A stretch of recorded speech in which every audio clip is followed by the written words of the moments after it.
It's the black guy in the corner, but they'd rather see a on the corner.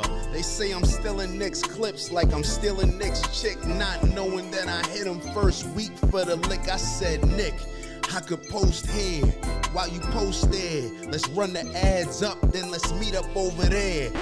Good evening, everybody. You're watching America First. My name is Nicholas J. Fuentes. We have a great show for you tonight. Very excited to be back here with you tonight on Friday. We have a lot to talk about tonight, lots to get into, a big show. Guys, what's going on with MAGA? I think it's kind of over. Our featured story, we're talking all about Trump's epic disavowal of Marjorie Taylor Greene and Thomas Massie today on Truth Social. It's just brutal. And I have to say it, I told you so. I told you that it would be like this. Golden age, the golden age of Trump's second term. How's everybody feeling tonight? How's everybody doing? Are you getting bored with winning? For all of you plan trusters, hey, plan trusters, guys with the Halloween pumpkin MAGA hat. Hey, Trump loyalists. How we feeling? Are you winning, son? Are you bored with winning all the victories we have? Yeah, it's not doing so great, not doing so hot. Our featured story, we're talking about these two awesome Truth Social posts. I'm sure you've seen them. Shot heard around the world. The afternoon started when Trump disavowed Thomas Massie, officially attacked him, endorsed his opponent, attacked him for getting remarried after his wife died. And then, the real kicker, it came back on Truth Social for seconds later in the night. And just a few hours ago, Trump kicked Marjorie Greene out of MAGA, said that he is withdrawing his endorsement of her, his support for her, said that he will endorse a primary challenger against her in her district, said that she was crazy, an ingrate, said she was a psycho, a lunatic. What's going on with all that? Think about where we are. It is 2025. We are 10 years into the MAGA revolution. After the third campaign, a year into the second term. And let's look at the ledger. On the side of MAGA, you have Lindsey Graham, Ben Shapiro, Marco Rubio, Randy Fine, Mark Levin. Apparently, all of that is MAGA. Together, they support war with Iran, Chinese students, H-1B visas, 300,000 deportations all year. And then on the other side, apparently what is not MAGA, what is kicked out of MAGA, wacky, crazy haters, Republican haters, Democrats, third worldists. You got Tucker Carlson, Marjorie Taylor Greene, Thomas Massie, Andrew Tate, Nick Fuentes, Alex Jones. You got all these people on the other side in favor of America First, mass deportations, no foreign students, no foreign workers, no war with Iran, no war with Russia in Ukraine. What has become of the movement? It's been inverted, and it is now dead. And I think people recognize that. It is now a decision, and we're going to introduce our other topic, but this is now the dichotomy. You have MAGA on the one side, and what does this even stand for anymore? You got MAGA on one side. What does that even mean? Make America great for who? Make it great for Israel, Indian immigrants, Chinese students, illegal immigrant farm workers. Make America great again for them. Make Israel great. Make America great for the global empire, defense contractors, big pharma, Wall Street, Silicon Valley, Palantir. You got MAGA on the one side, and like I said, Randy Fine, Lindsey Graham, Marco Rubio, Ted Cruz. And then on the other side, you got America First. No ambiguity, no ifs, ands, or buts. What does that mean? America first, Americans first, America only. America first is our credo. Americanism, not globalism, is the credo. Tucker, Fuentes, Candace, Marjorie, Thomas Massie, Dan Bilzerian, Myron, Jake Shields, Lucas Gage, all the greats, all the usual suspects. That's the question. Aiden Ross, Sneeko, yay. This is the dichotomy. What are you for? Are you with America first or are you with MAGA? I think after this month, after this year, 2025 is the year that MAGA died. This is the year that this hat is no longer controversial. The hat is not edgy. The hat is not provocative. It doesn't even mean anything. This hat is dead. This hat is dead. Now, metaphorically speaking, and this is the future. America first is the future. Explicit, unambiguous, direct, actually has denotative meaning. America first is the credo. So anyway, we'll talk about all that. That'll be our featured story. That's kind of been the message for 10 years, guys. We'll talk about all that. We're also going to talk tonight about the Epstein investigation. Trump has instructed the DOJ to actually launch an investigation into the Epstein files. Finally.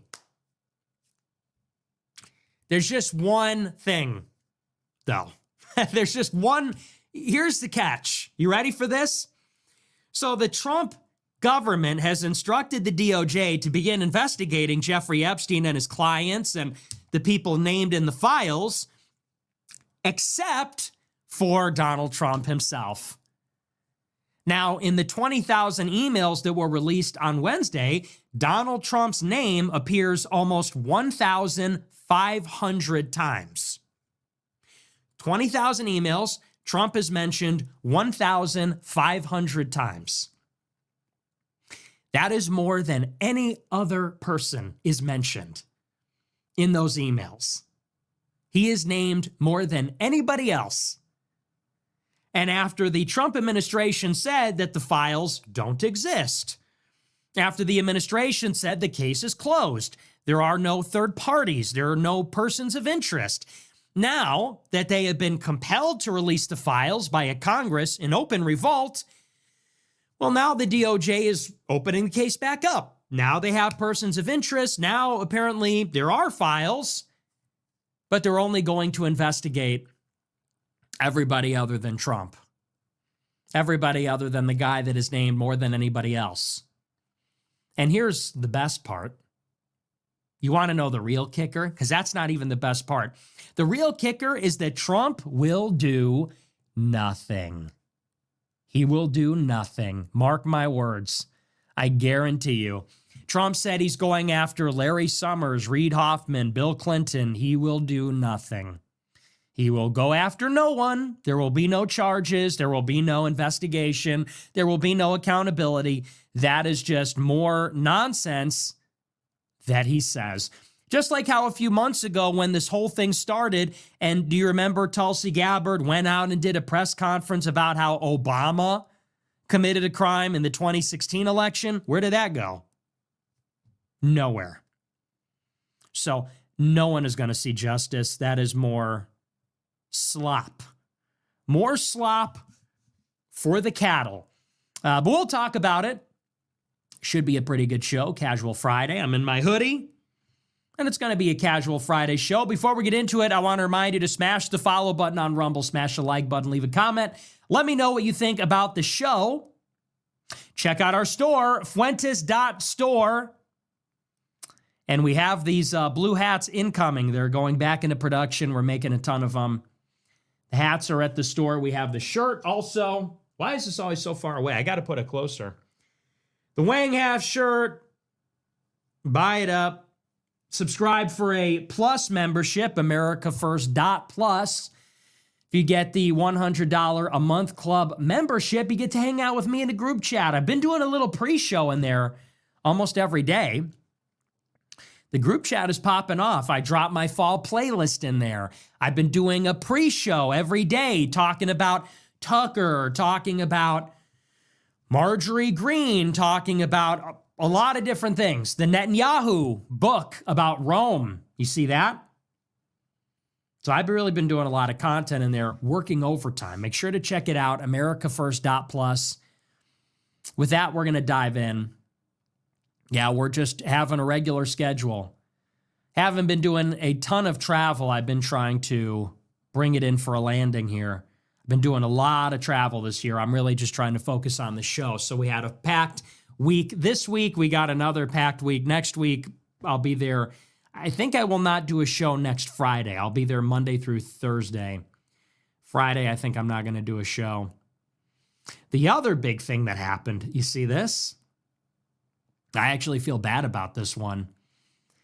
Apparently, Dasha Nekrasova, the co-host of Red Scare, has been dropped from her talent agency and also dropped from a forthcoming feature film, which she was supposed to appear in, because she brought me on her show.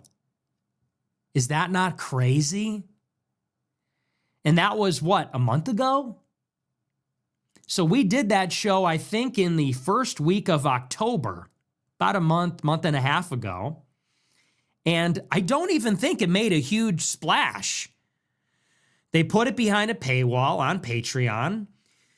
And they talk about me every week or every other week. I was a frequent subject of discussion on the show. It's Anna Kachian and Dasha Nekrasova, and they're two like New York socialites, very popular in the Dime Square scene and in certain political circles. And they've been around and they've interviewed a lot of controversial people. They interviewed Curtis Yarvin and Steve Saylor and Bronze Age Pervert and all these guys. And they had talked about having me on. They never wanted to do it. Finally, in the middle of the generational run, they said, well, everybody's doing it. I was on Bradley Martin, for Pete's sake. I'm on Aiden Ross, Nico, Gavin McInnes. I'm on Alex Jones every week. Candace Owens. Like, I'm basically hitting the mainstream. Everybody's talking about me. My clips are everywhere. You know, they get millions of views now. The only reason I say that is like, you can't say that they brought me on to platform me or, you know, like that was some sort of breakout appearance. I had broken out. I had broken out of containment. I had reached the normies. I had reached a level of fame where I was fairly mainstream. Now, whether you consider my views to be mainstream, I had become fairly popular at that point, not long ago, about a month ago, a few weeks even before that when we discussed it. They bring me on the show, and probably, in a way, I'm really platforming them. I think when I came on their show, they got a huge boost. And I'm not saying that to be patronizing, but you can't charge them, like with Tucker, of laundering my views to a larger audience or a mainstream audience. Again, not saying that to be a jerk. I really didn't expect something like this. I didn't think it was controversial. We do this show, and a lot of people who are in politics wanted to see it happen. Red Scare is sort of a fixture in a certain political scene in New York City. So it was sort of a novelty, sort of an amusement. I like them. I think they're funny. I think Anna's very funny. I don't know what she thinks of me. I think she's very funny, even though we sort of disagree. I think Dasha's great too. I think they have a good show. I went on their show, and it was not controversial. We had I think it was actually a really good conversation. And we sat down for, I don't know, an hour, 2 hours, dropped it behind a paywall. It was a month ago. Nobody really thought much of it, I don't think. Some of the clips went viral, some of the photos, when she dropped her what is it, her elf bar, whatever. Dasha dropped her geek bar in front of me. You know, so there were some memes about it, and that was it. Here we are a month later. Here's the story. Dasha, she was on the Succession show. She's in a movie. She's got a talent agency. She gets nuked from orbit. She gets dropped by her agent, her talent agency, and she gets kicked out of the movie because she talked to me. Now, here's my first reaction. I was totally surprised because that is just so anachronistic, it seems to me. And it's really funny because I told somebody last night, a friend of mine, I said, it really feels like 2017. I said, ever since the Tucker Carlson appearance, the snapback has been crazy. Because I really marched through over the past 8 months relatively unobstructed. When I did the Dinesh D'Souza debate, when I went on Bradley Martin and the Hodge twins, and I did all these big collaborations, and I did them without really a lot of controversy, without even really a ton of attention, without a ton of pushback. And so quietly throughout the year, I have steadily become very popular, relatively mainstream. I've been platformed on some very big shows, Patrick Bet-David, a lot of this stuff. And after I went on Tucker, it was like a mousetrap got sprung. And all of a sudden, boom, it's like people are getting fired again. People that I took pictures with are getting fired, just like in the old days. People I sat down with are getting fired. Tucker Carlson has apparently lost a sponsor on his show. So I was genuinely surprised. And I feel bad because I don't think Dasha even agrees with me on everything, or maybe even a lot of things. I think we have significant disagreements. We come from very different worlds, but maybe I'm an object of amusement or curiosity. And the same is true in reverse. I think we did it just because it was funny. It was fun. We wanted to talk to each other. And because she talked to me, they dropped her from the talent agency. And why do you think that is? Well, there is clearly a coordinated counter-revolution underway. That's what is going on here. There is a revolution ongoing, which is what, if you watch the show, this is what I've been talking about. There is a silent revolution. You know, the revolution is not televised. It is quietly happening in the hearts and minds of the people across the country. And what is it concerning?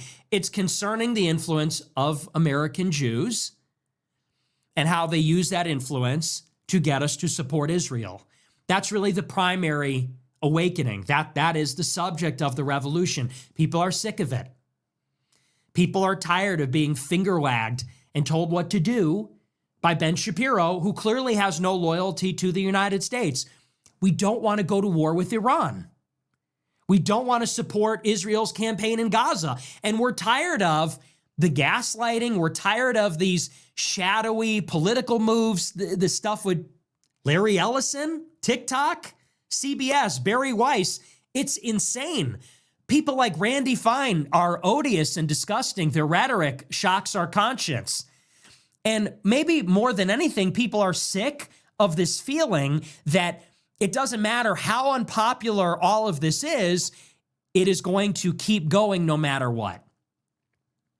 At the bottom, if you were to strip it down to the most fundamental level, the most simple version of the idea, I think it's even bigger than even Israel and the Jews. I think it is a deeply felt feeling that no matter how unpopular this arrangement or these policies or these people, this lobby, no matter how unpopular this predicament becomes, there's nothing that we can do to change it because the deck is stacked against us.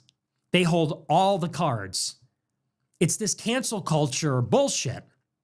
The idea that Kanye West, the biggest recording artist of the 21st century, the biggest streetwear designer of the 21st century, can be utterly destroyed in a matter of weeks because he said the wrong thing on Twitter. And we all know who was responsible.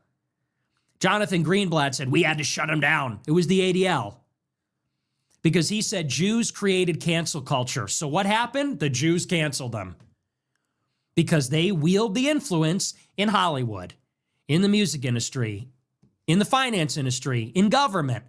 That is why there was a cascading series of consequences. He was dropped by his talent agency, which was run by Ari Emanuel. And then you had Jonathan Greenblatt at ADL get Gap and Adidas to drop him from their deals, from their streetwear deals. Then JP Morgan froze his bank account. You know, what else would you call that? He couldn't get a lawyer to claw the money back. They wouldn't let him perform at SoFi Stadium. Some of these music labels, they wouldn't license music to be sampled in his songs on Spotify and the DSPs. So it's this idea that they hold all the cards. And same thing with this war. Trump runs in a way promising to bring an end to the war in Gaza, and it never ends. We're actually bombing Iran. He's elected on America First. He suspends foreign aid for every country except Israel. Netanyahu is at the White House 4 times. And he wants us to fight Hezbollah and the Houthis and the Shiites in Iraq. And he wants us to enforce the deal in Gaza. And people speak up about it, and they're viciously attacked and lied about by liars. Mark Levin says you're a Nazi, you want to kill all the Jews. That's a dirty, disgusting lie. That is a malicious, willful, awful thing to say about somebody, and it's not even true. And they lie through their teeth. Josh Hammer, Ben Shapiro, Mark Levin, they're aggressive, they're dishonest, they're contemptuous. They have disdain for us. They're dripping with it. We can feel it. And they seem to have all the cards. Tell me I'm wrong. Tell me it doesn't feel that way.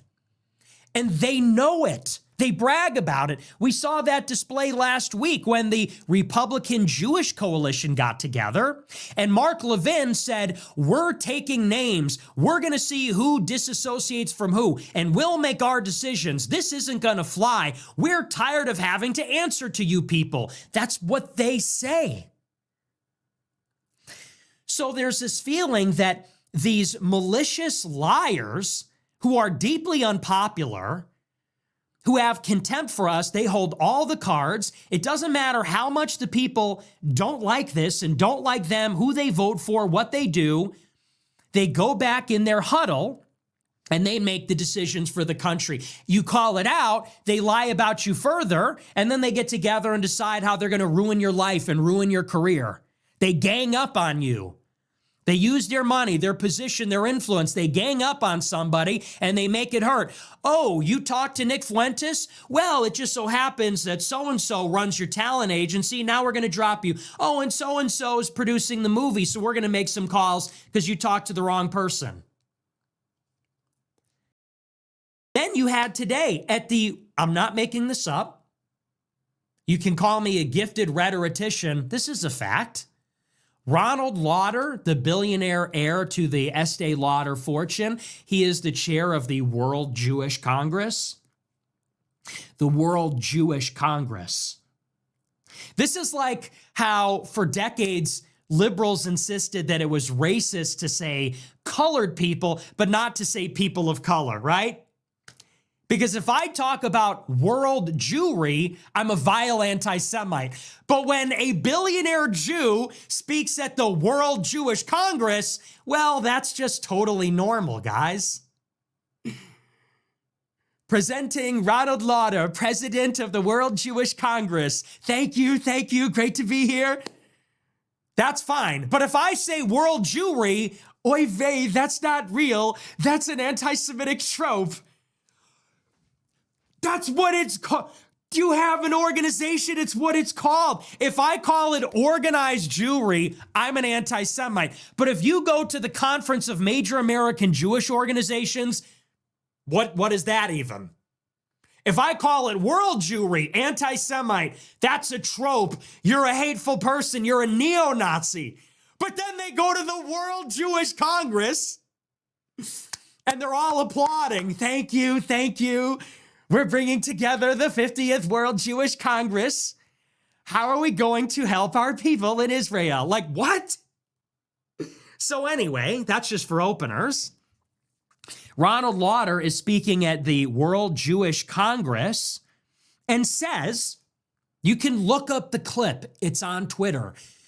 He says, we need to pass laws against anti-Semitism because people are saying that we control the government. Okay, so do we hear ourselves? Do we hear what we're saying here? So one of the richest billionaires in the world who is Jewish chairs the World Jewish Congress. He got up before an audience of all powerful Jews, billionaires from all different countries, and said, people are talking about world Jewry and how Jews control the government. We must pass laws to stop them from saying this. Okay, so are we hearing the same thing? Did you hear it that time? Like the gaslighting. This is what we're talking about. It's so overt. It's so brazen. It's so in your face.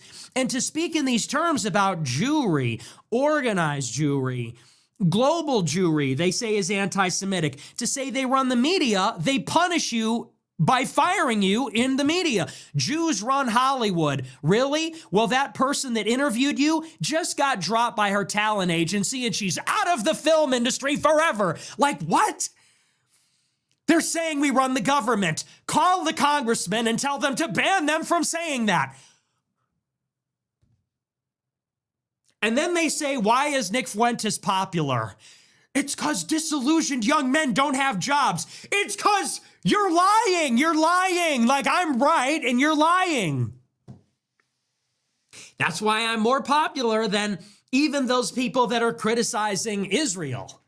Because to say it's about Zionism or about a genocide is really just not even the whole picture here. So Dasha Nekrasova got fired by Hollywood for hosting an anti-Semitic person that says Jews run Hollywood. Insane. But we all know this is how it goes. We all know this is the way it works. And you have to consider the following. When Trump got elected, there was this feeling that cancel culture was over, right? Am I wrong in saying this? A year ago, I think you could even say it was the consensus that comedy had been legalized and cancel culture is over, and a spirit of liberalization, and by that I mean openness, had come to America. That we'd emerged on the other side of the woke, cancel culture, political correctness, the peak of that, which might have been reached, let's say, arguably in 2022 or 2023. And this had a lot to do with Elon acquiring Twitter and other things. But what we have seen ever since then is that that was really just half the story. Cancel culture did not end. It ended about certain topics. You have license to be cruel to brown people. Am I wrong? That's what that meant. When people said cancel culture was over, it meant that you can say offensive things about black people again, about brown people, about Muslims. And our Republican Party and our Republican government and the conservative movement was willing to look the other way.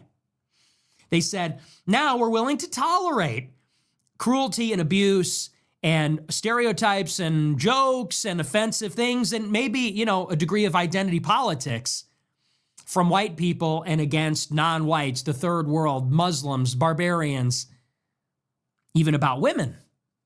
J.D. Vance said that it's liberal cat ladies. It's white liberal cat ladies that he hates the most. They're the biggest problem. So they tolerated all this offensive stuff against every other group. But what was happening all the time is that, of course, the deal is that you could never criticize the Jews in Israel. So the left can hate on white people, the right can hate on non-white people, but nobody is allowed to say anything about Jews. Nobody is allowed to say anything about Israel. And isn't that fucked up? I don't care if you're from the right or left, or you're white or black. We can all agree that that is basically the arrangement. The left hates whites, and the right is very offensive towards non-whites. That's fair to say. I say on the show. I know black people are offended by that, I'm sure. And black people on the left say very offensive things about whites. And we're fighting each other. The right is fighting the left is fighting the right. The whites are asserting identity politics against the non-whites. The non-whites are asserting their grievance politics against the whites. And you know who sits outside all of it? It's this other group.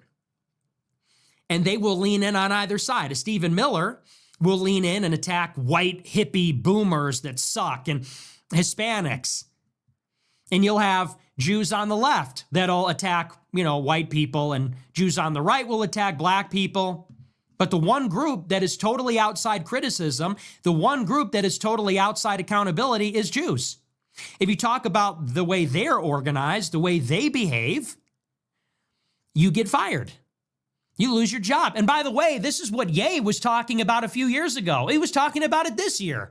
He said, if I make a song about killing black people, it goes triple platinum. If I make a song about being a gangbanger and killing black people, other black people, and abortion and violence, then I'm a triple platinum recording artist. I'm honored at the Grammys. I'm honored at the White House. I'm honored by Rolling Stone magazine and the New York Times. If I make a song called Heil Hitler, well, the rest is history. Isn't that interesting? And it goes the same way in the right wing. Let me ask you this. If I went live on my show on Monday, this coming Monday, and I said, fuck Islam. I said, these Muslims need to go home. Fuck them. They're barbarians. They're third worldists. They like to live in open sewage and bomb crap. You think any conservative would disavow me? Any of them? Any Republican? You think if I was known for saying that, do you think I would have any trouble getting into CPAC or the New York Young Republican Club Gala or the GOP? Of course not, because Laura Loomer has access to the White House and she says stuff like that. Ben Shapiro has access to Trump and he says stuff like that. Could you imagine? Not to be a boomer here, but could you imagine if the shoe were on the other foot? It has to be left unsaid.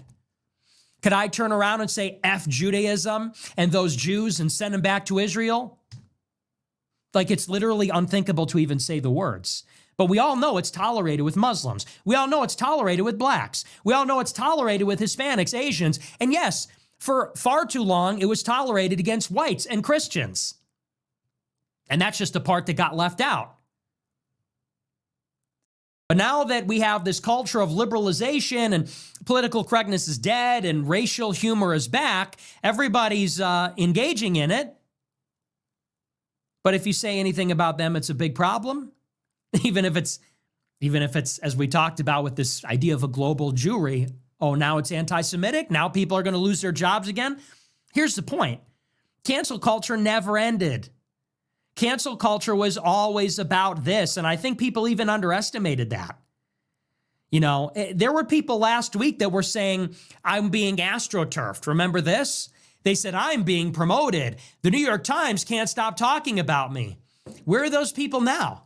Dasha lost her job because she talked to me. Tucker lost a sponsor because he talked about me.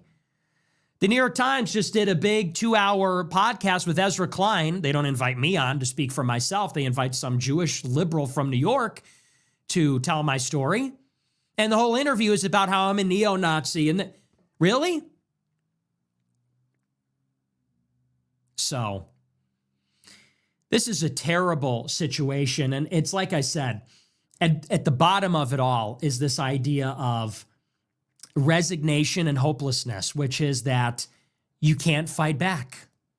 You take a picture with the wrong person. You're in a group chat. You like the wrong person's show. You have a conversation with the wrong person. You get fired.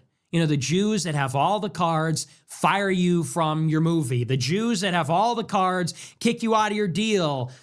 They destroy the Heritage Foundation. They kick you out of Harvard or whatever. And the real reason, then maybe this is begging and then answering the question. You want to know the real reason people follow me? Because I represent hope. Seriously. It sounds corny, but I am somebody that goes in hard. I have no pretense. There's no mask here. There's no quiet parts. I'm saying it loudly. I'm saying it directly. I'm saying it explicitly. And I've done it in spite of all the cancel culture. I weathered it. And that's why people respect me. That gives me credibility because people see the bullshit that I went through. They saw that I was lied about. They saw that I was unfairly canceled. They saw how I was treated in such a hypocritical way. They see how I'm treated with disdain and contempt. I'm unpersoned. I'm treated like I'm not a human being. They see how much I've sacrificed. My personal life, my professional career, money, access to essential banking services. They see that and they see that I'm still going. They see that I'm still pushing the message. I actually have skin in the game to say these things, the things that happen to be the truth. It's the truth. And it's the truth about power. That's the most important truth maybe a person can say in politics. People will tell the truth about there's only two genders, but guess what? Transgenders don't run the fucking banks. And people can tell the truth that, blacks commit all the crime. Well, blacks don't run the government, okay? And people could tell the truth about women or Hispanics or whatever, the Masons. Okay, but all those people, they don't run Hollywood. They don't run the media. They don't run the Trump administration and the GOP and all the rest of it. The Jews do. And that's why telling the truth about the Jews is a very complicated thing. It's filled with complications. And so people are rallying around me. All these people want to psychoanalyze. It's because the kids don't have jobs. It's because the kids are disillusioned. It's because they're looking for family and tradition. It's because I'm telling the truth. And I'm the only one doing it. And I have the balls to do it. And I'm the only one that's done it in the face of everything, sacrificed almost everything, almost my life. People recognize I'm in a certain amount of danger for hosting a talk show and saying these things. And as people are starting to get fed up with this situation, well, surprise, surprise, they're rallying around the only person telling the truth about it. We don't want to be bullied and governed and controlled by this hostile foreign lobby anymore. It's that simple. We're tired of being lied to and insulted and humiliated, being told about Judeo-Christians, about Israel's our closest ally, about the Holocaust and Hitler and anti-Semitism. No one gives a about any of it anymore. We all have trauma. We all have our historical grievances. Everybody's racist against everybody else. It's a multiracial society. You think Jews are the only one dealing with prejudice? You think Jews are the only one that went through a genocide? And as for the allies, the country is broke. The country's broke, and they expect us to fight their wars. People are done with this. They're done with the hypocrisy, the double standards, the ethnic narcissism, the way that powerful Jews in New York and LA, the cultural capitals, financial capitals, intellectual capitals, we're tired of them thinking that the universe revolves around their parochial concerns. And this narcissistic self-obsession, it's like a form of solipsism. Their trauma, their community, their jokes, their Yiddish vernacular. We're sick of it. We're sick of the double standards. We're just done with that stuff. And there's basically just one person taking all the hits to say it. And everybody that's talking about anything else is really falling by the wayside. People don't want to hear about some like generic appeal to the nuclear family or faith or being vaguely conservative or what non-interventionist or libertarian. Fuck all that. We want our freedom. We want our independence. We don't want to feel like we're being ruled by an ethnic gang. It's that simple. It's that simple. People are tired of being insulted and humiliated and ruled by a rival group, by some self-obsessed ethnic group. And it would be the same if it was any other group, but it happens to be this one. It's no different than any other hostile occupation. If the Chinese invaded America and they were running Hollywood, oh, someone spoke out against the Chinese, you're fired. Anyone that talked to that person is fired. People would say, you know what? Fuck this. Should it be like that? Should we live in an Orwellian state of fear? I can't talk to a person because they criticize Jews? I can't talk to that person. I can't be photographed with that person. If I talk to that person, I have to get my notes and provide ample feedback, ample pushback. But you didn't tell him that he's a bad person. Oh, where do you even... It's disgusting. This whole situation that we find ourselves in, it is so contemptible. It is so offensive. It is so unjust. This is not just. This is not right. This is not proper. You know, we can twist ourselves into a pretzel explaining the minutia and the complexities and how convoluted it is. But suffice to say, it's bullshit. We are fucking fed up with it. We do not want to be bullied by Jews anymore. It's that simple. And that's literally like the contention of my show, because that's what happened to me. And I happen to be a very conservative 18-year-old college student. But, you could be any other kind of a guy. You could be an 18-year-old liberal brown Muslim that wanted to criticize Israel from the other side. You could be some other person in some other industry that liked this show and talked about it too openly, and now you're getting fucked with at your job. This is where I engaged with it. As an 18-year-old young Republican, I said, gee, boy, I want to put America first. And there was the lobby with their hand up saying, not so fast. That's anti-Semitic. And now you're fired and you're a terrible person. We're going to destroy your reputation and spread rumors about you. And people are like, you know what? You. Like deep. And Tucker is out there saying like, we can't become like them. And it's like, we have to fight this. Not violently, not in a cruel way, not in a hateful way, but let's just get comfortable with this terminology. This is not just. We want justice. We want righteousness. We want the truth. We want the cross. We want Jesus Christ to prevail. Not this like kill everybody to make Israel stronger. No. So insofar as I represent resistance, rebellion, revolution, independence, the truth, it actually doesn't matter the rest of the things that I am, which people might say, you're weird, you're a freak. That's what they say. Well, then get some normal guy to do what I'm doing then. Get some normal Bob. Get some Normal Bob buff pants out here. But I'm the one taking the hits. So anyway, not to ramble too much, but the thing with Dasha is just totally outrageous. It makes me mad. It makes me mad because if you want to mess with me, they've been messing with me for 10 years. I'm used to it. And I'm not trying to white knight, but that's what really... Now you're making them pay. You're making Tucker pay because he talked to me. You're making her pay because she talked to me. First of all, they didn't do anything wrong. Second of all, so the law is I can't have friends? I'm a human being with the wrong opinions. Now I can't talk to people. I can't have money.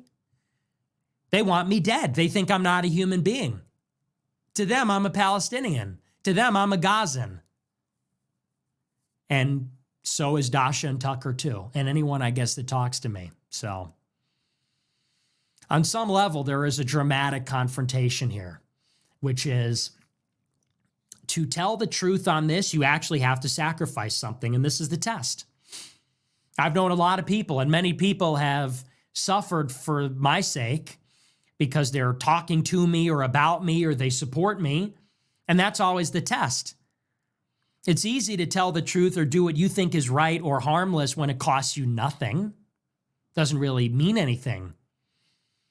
But if it actually costs you something that you care about to tell the truth, that's the real test. How much do you care about telling the truth? And I've done this.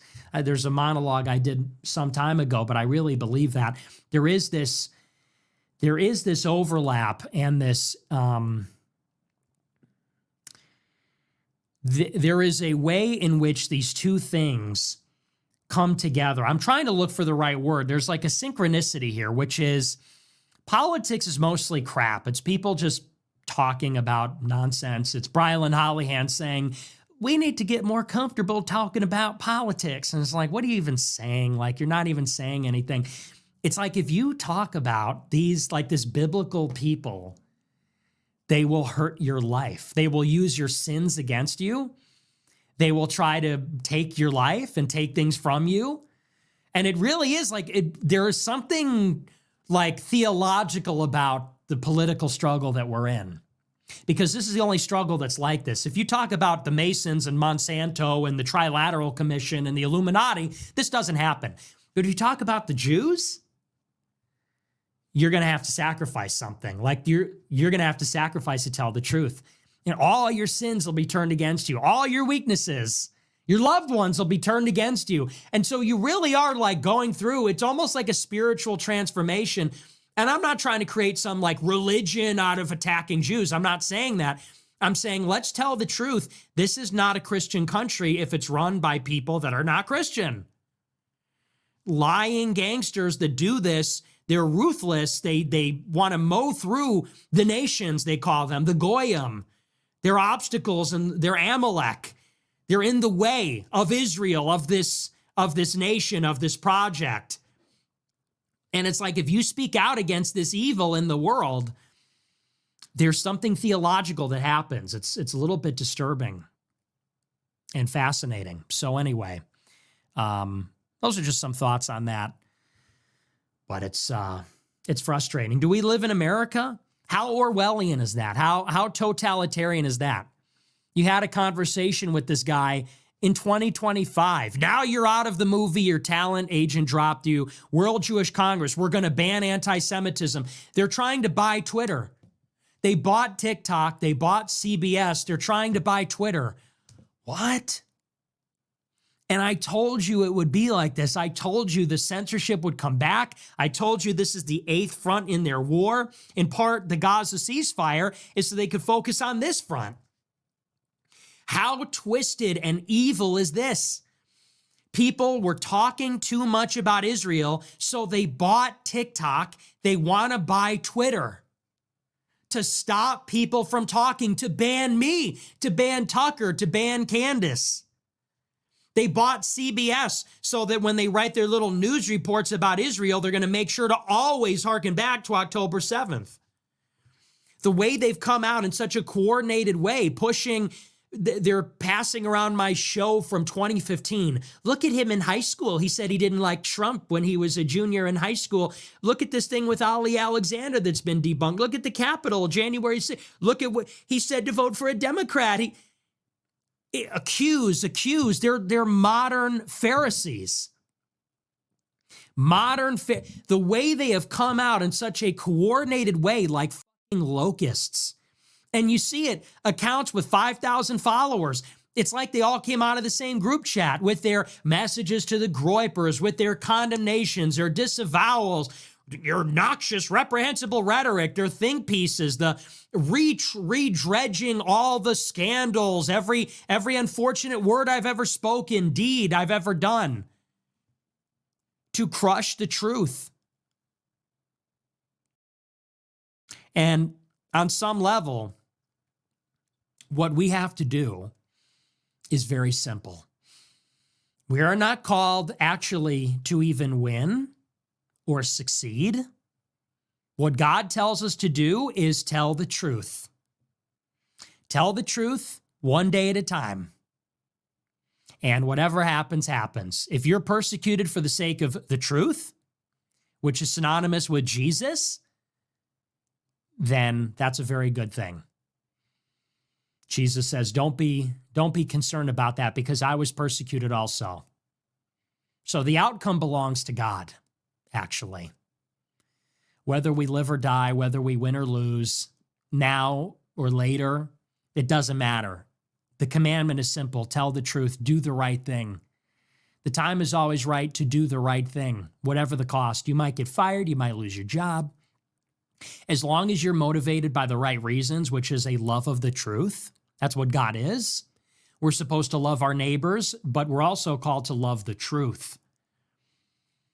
As long as we're doing that, the rest is taken care of. And that's always how I've operated. When I started, in the best of times, the worst of times, now, then, in the future, tell the truth. And they will attack you, they'll persecute you, humiliate you, they will lie, rumors, gossip, they might even literally crucify you or figuratively crucify you. But that's what we're called to do, is to tell the truth to the pain of death. You hope it doesn't come to that, but that's the whole point. And if they're willing to do anything, they're ruthless, they're unscrupulous, they're bloodthirsty to accomplish their goals, we have to be willing to die for our goals. And ideally, we're not going to die. We're going to win.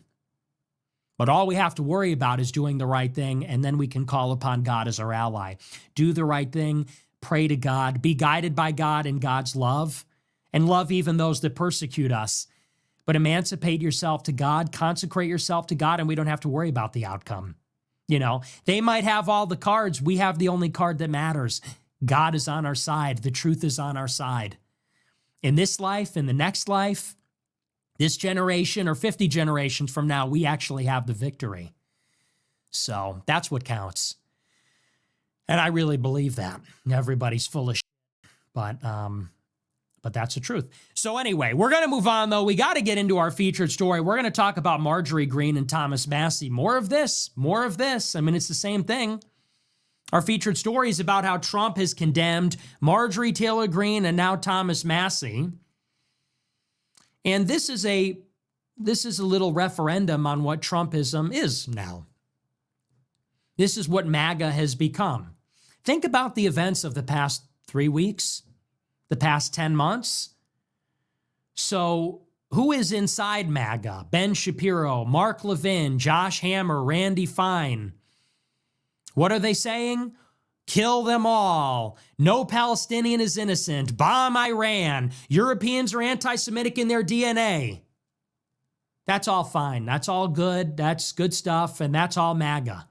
And who's not MAGA anymore? Tucker Carlson, who says blood guilt is not Christian. Marjorie Taylor Greene, who says, I'm America first. I'm putting my constituents first. Candace Owens, who says, I want to get to the bottom of the death of my friend. And me. And we'll go through the post. Today, Trump posted twice on Truth Social. His first disavowal against Thomas Massie, his second against Marjorie Greene. He writes the following about Thomas Massie, quote, did Thomas Massie, sometimes referred to as Rand Paul Jr. because of the fact that he always votes against the GOP, get married already? Boy, that was quick. No wonder the polls have him at less than an 8% chance of winning the election. Anyway, have a great life, Thomas, and question mark. His wife will soon find out that she's stuck with a loser. Then he writes about Marjorie Greene. This one's a bit longer. He says, I am withdrawing my support and endorsement of, quote, Congresswoman Marjorie Taylor Greene of the great state of Georgia. Over the past few weeks, despite my creating record achievements for our country, including a total and complete victory on the shutdown, closed borders, low taxes, no men and women's sports or transgender for everyone, ending DEI, stopping Biden's record-setting inflation, biggest regulation cuts in history, stopping 8 wars, rebuilding our military, being respected by every country in the world, having trillions of dollars invested in the USA, having the hottest country anywhere in the world. And by the way, this part is just delusional. Does anybody feel like we're winning? And how much of this stuff is even a victory? Close the borders? Okay, after you let in 15 million illegal aliens in the past 8 years, oh, now you close the border? Oh, terrific. Stopped 8 wars. Are we counting Thailand and Cambodia? Who gives a f? We're at war with Iran. We're at war in Venezuela. We're at war in Ukraine. I think the wars we elected you to end were, the one in Ukraine and the Middle East, not Cambodia and Thailand or India and Pakistan or Congo and Rwanda. Low taxes for who? Corporations. You kept the taxes low for corporations.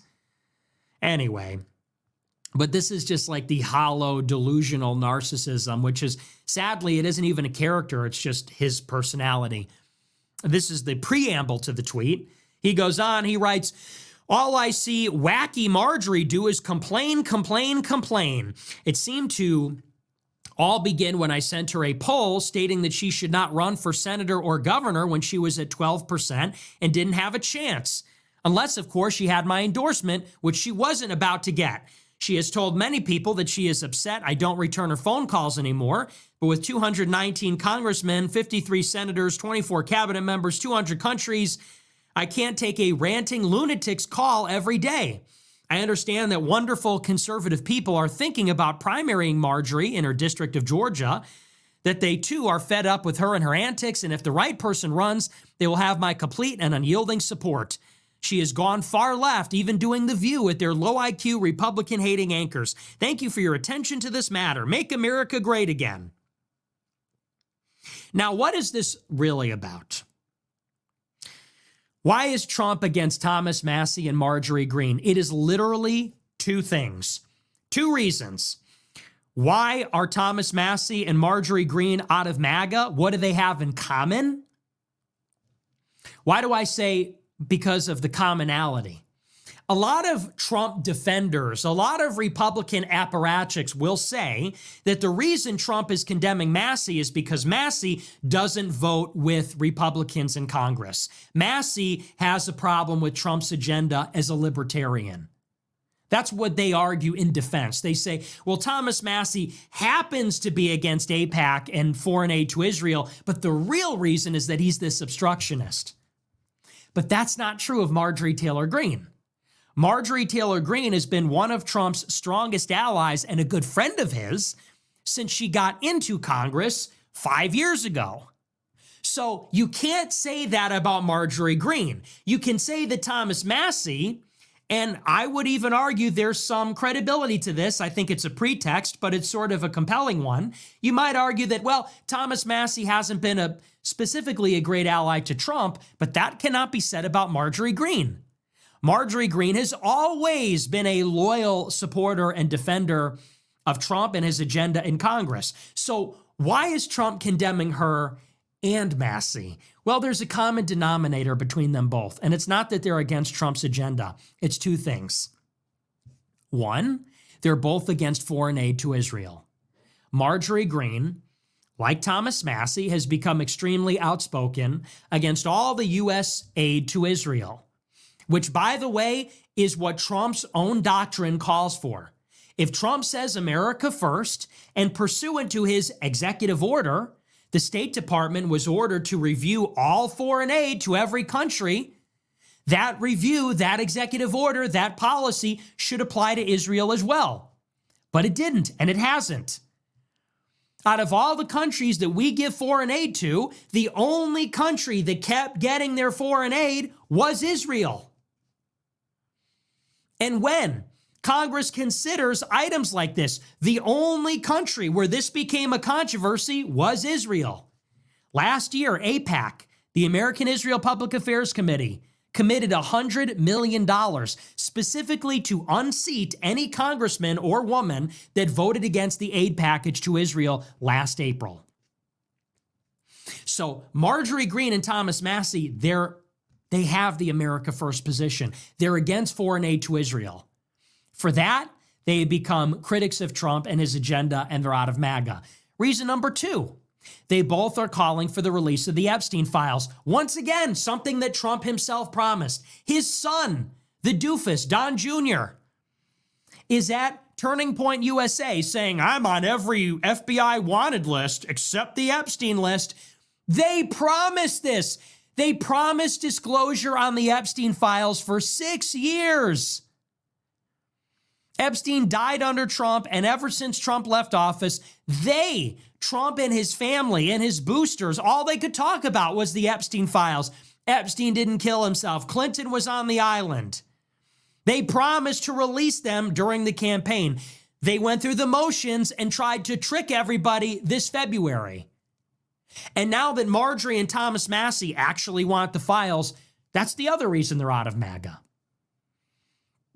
Now, what have we learned? In order to be a part of the Trump movement and a part of MAGA, you have to support foreign aid to Israel. You have to be in favor of Trump's cover-up of the Epstein files. That's apparently now what MAGA means. MAGA used to mean three things. It meant no free trade, no foreign wars, no mass migration. That's what MAGA used to mean. And if you weren't on board with those things, you were out. And consequently, most of the GOP was out, and the Israel lobby was out. That's why Trump was criticizing Sheldon Adelson in 2015, and AIPAC, and the Israel lobby. Look up the tape, December 2015. Google Trump, Rubio, Adelson. It's all there. Anybody that was in favor of mass migration, foreign wars like Iraq, or free trade was out of MAGA. MAGA was smaller in DC, but it was bigger in America.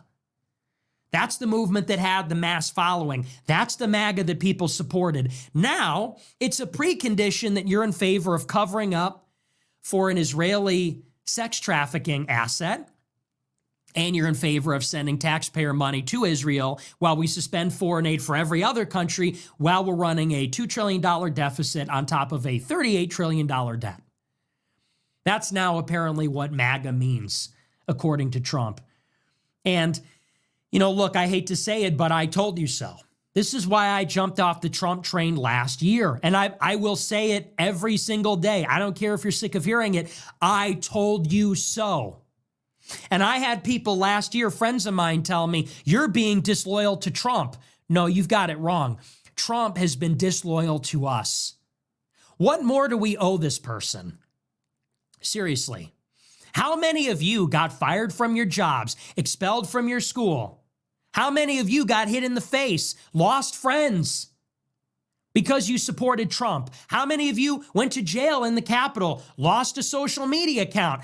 How much acrimony, how many problems has the Trump movement created in your life because you supported him? And how have we been repaid? Well, let's see. When BLM torched every city, Donald Trump let it happen because he thought it would be better for him in the election. Donald Trump was the father of the vaccine and the COVID lockdown. He didn't build the wall. As a matter of fact, he didn't even get illegal immigration under control. He gave Venezuelans TPS status before millions of them came here during the Biden administration. We were disloyal to Trump? No, Trump was disloyal to us. He did not use greatagain.org to fill his administration with his voters. He filled it with Bush and Rubio alum. He filled his White House with GOP staffers who cut taxes for the corporations and moved the embassy for Israel. He gave Ukraine lethal aid. He let BLM destroy the cities. He let Pfizer invent the RNA vaccine. And you say that Trump is owed our allegiance? What more do we owe this guy? Then Trump is reelected in spite of it all. In spite of all of that cowardice and treachery, no wall, no mass deportations. We're still in Iraq. In spite of all that, he didn't even pardon his supporters that went to jail on his behalf, although he could have. In spite of all that, Trump is reelected while defending the vaccine and his legacy. And how does he repay it now? He immediately hires Sriram Krishnam, who wants to replace us with H-1Bs, John Radcliffe at CIA, Mike Waltz as the National Security Advisor. He attacks Project 2025. Then he bombs Iran. Then he cuts the corporate taxes again, buries the Epstein files. Serves you right. You trusted Trump. You can't trust Trump. He's not loyal. I had friends of mine say, you're not loyal to Trump. We're still trusting the plan. Mr. President, I support you. And these people have watched as Elon has stopped supporting him, as Tucker has stopped supporting him, as Candace Owens has stopped supporting him. And now Marjorie Greene has stopped supporting. I guess they're all traitors. I guess they were all wrong. And what does Trump even stand for anymore? I said this earlier in the week. Trump is not the be-all, end-all. We supported Trump because of what he represented. We didn't vote for Trump because he was an obnoxious boomer. We voted for Trump because he was going to put America first. He was going to end mass migration, end the foreign wars, end free trade. He was going to end the globalist corruption in the government. Now none of that is happening. We do not have a tariff schedule. There are more wars now than there were at the start of all this. He's in favor of, they want to bring in more legal immigrants than ever. They want to keep the illegals here. They haven't even started on the wall. And now MAGA is about covering up for Epstein and doing Israel's bidding. No, Trump betrayed us. And that's, in some sense, it's not okay that he did it, but we will be okay. Because, and I've said this, when I'm down on Trump, there's no reason to be blackpilled because Trump was never the end condition. If you think he is, maybe you can construe that as blackpilling. I have always believed that Trump is the stepping stone to the next movement. He was a necessary bridge, a battering ram. He was an icebreaker, no pun intended. That was the point. There was a period of tightness. Everything was controlled and everybody was politically correct. And Trump broke down the door And if he only did that, then that was a victory by itself. But as it has dragged on, it is transformed from we don't have high expectations to now it is a liability. That's why I said it's maybe perhaps better if Trump just sunsets, because there's nothing new and dynamic. And as a matter of fact, he's betrayed his core principles. It doesn't mean that it was a mistake. It doesn't mean that Trump wasn't worth supporting at one time. It doesn't mean that Trump wasn't good on net. I think he was at a certain time. A necessary stage. But like a booster rocket, we now have to discard that first stage and advance to the next stage, which is a more explicit, yes, a more right-wing, a more radical version, which I would call America First. You go from MAGA to America First. Step one, step two. You go from sort of like a vague 1990s liberalism that says, you know, it's a cult of personality through personal loyalty to Trump. We're going to withstand the high pressure media attacks, political attacks. We're going to see the systems corrupt. We're going to destroy the system's legitimacy and their credibility and the rest of it. Prove that it's possible, show ourselves our own power, change the rules, do all these things, warm people up, move the Overton window to the right, change the GOP. Then we move on to America First. And now we say, well, why are we against mass migration? Because this country has an identity. Why are we against foreign wars? Because we have them, because we're under the control of a foreign lobby. We have a corruption problem. Who isn't putting America first in trade negotiations? Who isn't putting America first in war? And why? Because of the corruption of the money system. The money system has to give way to national power. We need a truly populist tyrant, a truly populist, true leader, true executive to come in and clear out the corruption. The super PACs. Okay, the Citizens United super PACs, the hundreds of millions of dollars, the money that pours in from AIPAC in Adelson and Silicon Valley and Wall Street that captures the bureaucracy, that captures Congress, the government. This is why they're doing things that are good for capital but not good for labor. They're doing things like bringing in cheap labor from India, which is good from the firms that employ them, but it's not good for the Americans that need the jobs. And the same goes for the seats at the universities. The same goes for all the rest of it. MAGA was stage one in the booster rocket. This is stage two. We have to now graduate. There's nothing wrong with that. There's nothing disloyal. There's not a lack of continuity. People say you're not MAGA. True. I'm not MAGA anymore. I was MAGA, but I'm not anymore. I've moved beyond that. MAGA was sufficient for 2016, but it isn't anymore. Now we need something stronger. We need something more developed. We need something that is more sincere. We need America first. So this is what I've been on for the past 10 years, is succession. What comes after Trump? This is why I'm so against Vance, because I alone have recognized that Peter Thiel and that crew, Silicon Valley, has been making a play to define succession, the post-Trump GOP.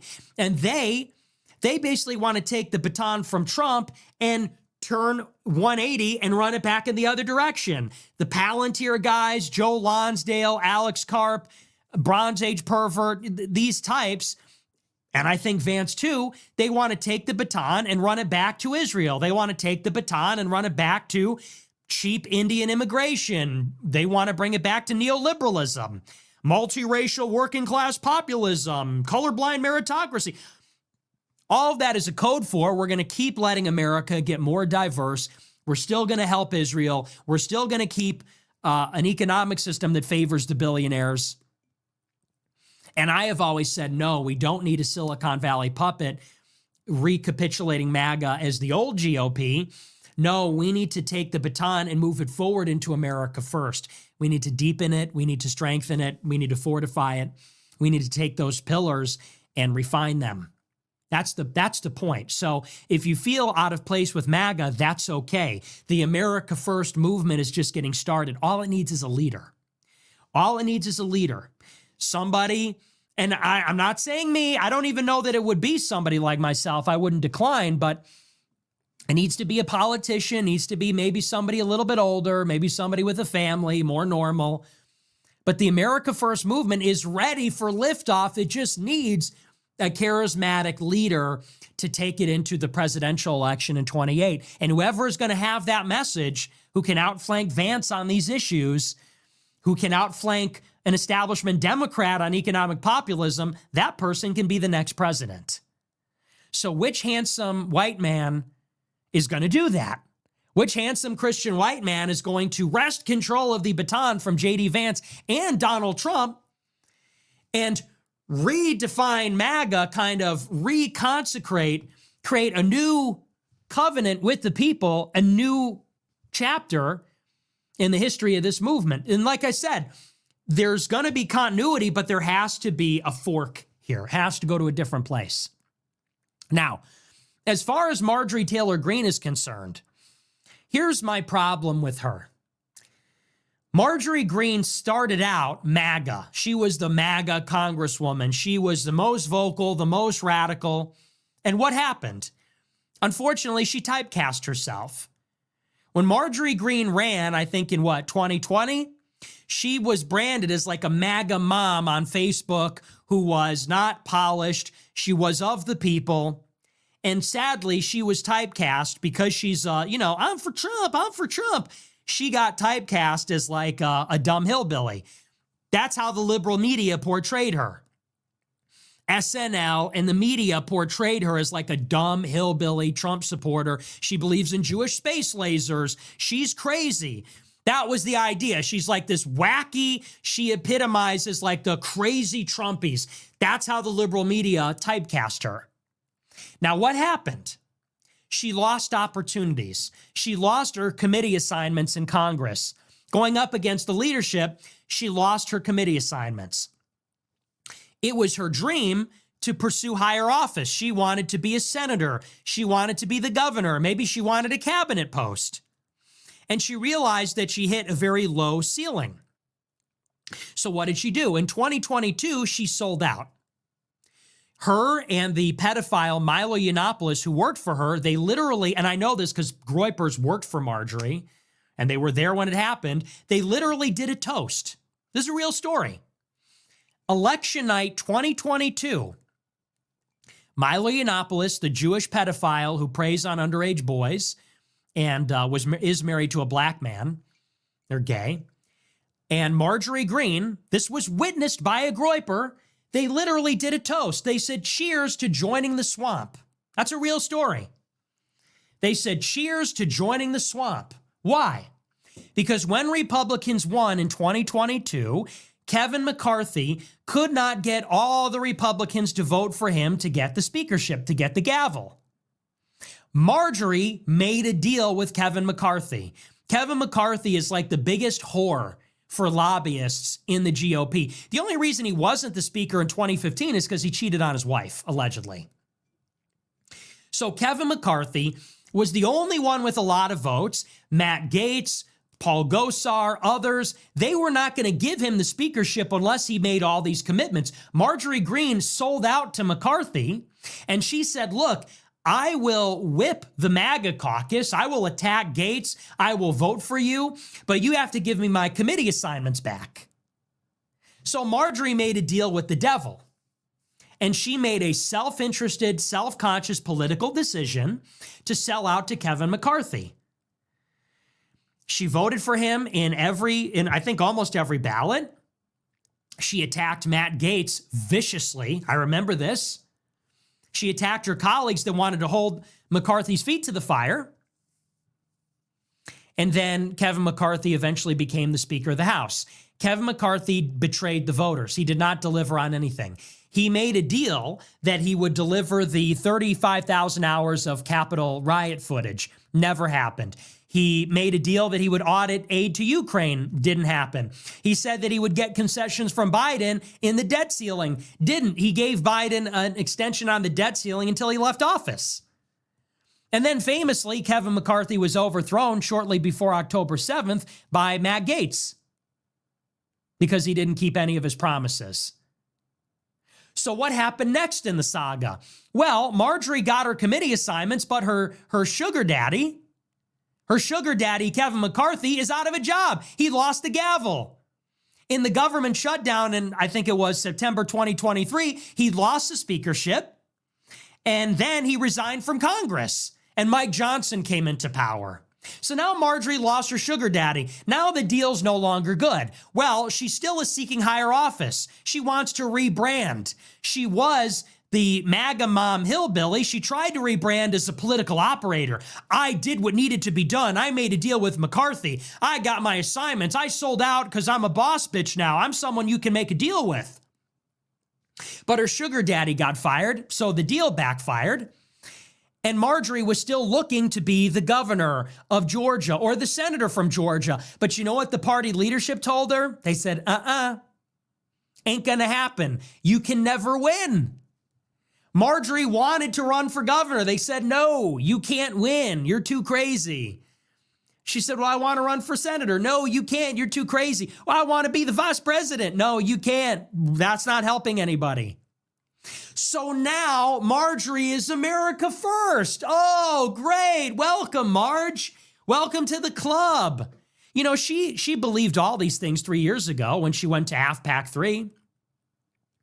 Marjorie Greene was watching my show in the back of her black car with groypers who worked for her. But she pretended like she didn't know me. And she never said this stuff back then. This is just the latest pivot.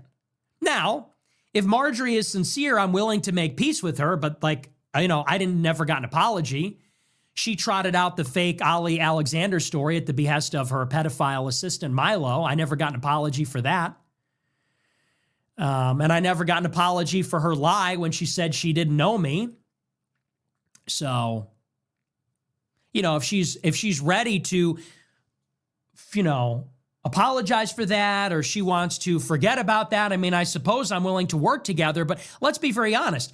The reason that Marjorie is now on the outside looking in of MAGA is because she is always chasing the ball. I want to be MAGA. No, now I want to sell out. Oh, that didn't work. Now I want to do this.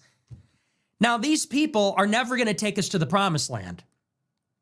Marjorie Greene campaigned for Trump, supported Trump. Now she's on the outs. Now Trump is attacking her. Now Trump is backing a primary candidate. And now she goes, oh, well, it's because of Epstein. It's like, dude, so you were wrong. You've been wrong about everything. You sold out to Kevin McCarthy, and that was a terrible idea. That was super unpopular, and it didn't work. Then you supported Trump. You were complicit in this. You're wrong. Oh, now you're on the right side of history. Oh, okay. Got it. So Marjorie, I don't know what will come of that. I will say this much. She has spoken out against the Israel lobby. You know, I'm glad that she has gotten around to doing that after the whole planet did. I'm glad that, now that the whole world is red-pilled on Israel, I'm glad that she sees that that is advantageous for her, and now she has joined in the chorus. Honestly, I'm grateful for that, honestly, because it's good to have more voices rather than fewer. And it's good to have Congress people saying this. So I'm glad. I don't think it's very courageous, but I'm glad that she's doing it. And insofar as she's doing it, I support that. But what I will say is I don't really respect her as a person. Her whole sordid personal situation, her divorce, her selling out to Kevin McCarthy, the way she treated me, I don't trust her. I don't think she's that intelligent. I don't really like her. So, the future of America first, it's going to need a leader that is not that, okay? I'm glad that she's supporting it. I will reluctantly be cordial, and for the sake of the team, we're going to present a united front. I'll defend her tonight, but we got to keep in mind what time it is, who these people are, where they came from, what they did. If I'm going to get raked over the coals for everything I've said, we can't forget that she sold out to Kevin McCarthy, and if it wasn't for people like me, she'd still be working for Kevin McCarthy, When I was pushing this, she pretended not to know me. When I was pushing this and Matt Gaetz was fighting Kevin McCarthy, she sold out. It didn't work. Now she's on our side. Okay, well, that's a little different. So I'm a little bit, and this is not sour grapes or bitterness. This is how people characterize it. This is recognizing what works and what doesn't.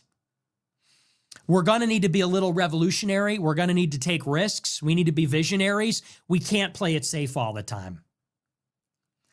So people that were wrong and played it safe and made mistakes like that, people that would have sold us out if only it did not work for them, you know, we have to admit that was the wrong thing to do.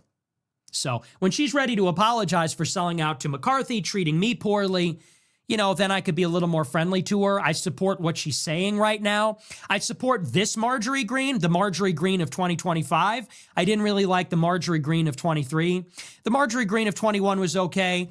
You know, there's a lot of different faces. But insofar as she's criticizing Israel, I guess I support it. But like I said, you got to be aware of these people. Is she with us or is she blowing where the wind is going? Does she blow with the wind? You know, because that's all the difference in the world. And there's others too. There's others too that are exactly the same way. So that's Marjorie Greene. That's Thomas Massie. We're going to move on. We're going to take a look at the super chats. We'll see what you guys have to say about all this. All right, let's get right to it, man. The one thing that I'm happy about as I'm listening to the show and Nick go through everything, it is a civil war, and it's forcing people to pick a side. All right, it's forcing people to pick a side. So when we think about who's on which side, it's clear to see who's on the MAGA side.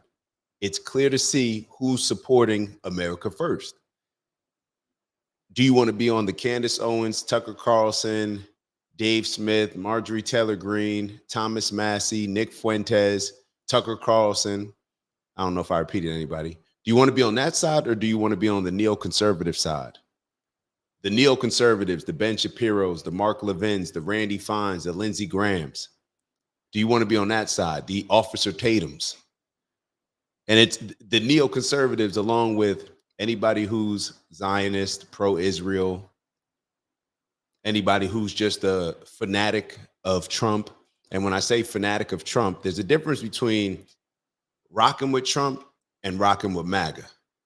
Like when you rock with Trump, then you become a fan of Trump. So therefore, anything that Trump does, you just follow, rather than people who were, let's say, following MAGA, which is supposed to stand for principles of making America great again and America first and foremost principles, right? So certain people that were actually MAGA, when you rebrand the product or when you change the product to neoconservative, then the true MAGA people who are supposed to be the ones that are willing to stand up, courageous, all these different things, right? The people that are willing to go against the swamp, willing to go against the establishment. That's what's supposed to be what MAGA was made of. But we're seeing how Trump's moving. Whenever you have Mark Levin telling people that Tucker Carlson's not MAGA, or Randy Fines on stage talking about Tucker's not MAGA with the goofy signs that they had at the Jewish Republican Coalition, that's not a side I want to be on. Sometimes you can tell which side, like take the name out of it. If you just move the name out of it, the labels out of it, and you had all the people that are rocking with the neoconservatives right now, and then you got Trump over there because clearly he's doing some type of bidding for this pro-Israel Zionist agenda, the neoconservatives. So clearly Trump's doing some type of bidding for them based on all the money that he's taking from them. The only reason why certain people are still rocking with Trump is because he would be on that team. Like if you looked at that team would represent all the things that made MAGA relevant, all the things that made MAGA necessary. Going against the establishment. What is the establishment? Well, who controls both the Democrats and Republicans? It's Big Pharma, Silicon Valley, and the pro-Israel cause. So that is the establishment now that he's aligned. Like Trump is aligned with the establishment. That's why MAGA's dead. Trump is not releasing the Epstein files like he said he would. He's not stopping the war between Israel and Palestine, or Israel and Hamas, however you want to look at it. He's not doing any of these things. He's the one that's trying to get us involved in now all these new wars. He's the one that's putting us at risk because he's getting bullied by Bibi Netanyahu and Israel. So now instead of us walking away from what Americans want and not wanting to continue supporting Israel and doing their bidding as they committed genocide against Palestine, violate Trump's ceasefires, and whatever else Bibi Netanyahu wants to do while Trump pushes his chair in. The American people don't want that. The American people don't want that. So whatever you want to call it, MAGA, all this weirdo gang stuff, this is why we have to be very careful in affiliating ourselves with people and groups, because what we end up doing is prioritizing the person, prioritizing Trump, and prioritizing the group, MAGA, Republican, conservative, prioritizing that over the actual principles. The name is supposed to hold weight based on what the name represents, the principles that the name represents. So if the name's not representing the principles, then it's something totally different.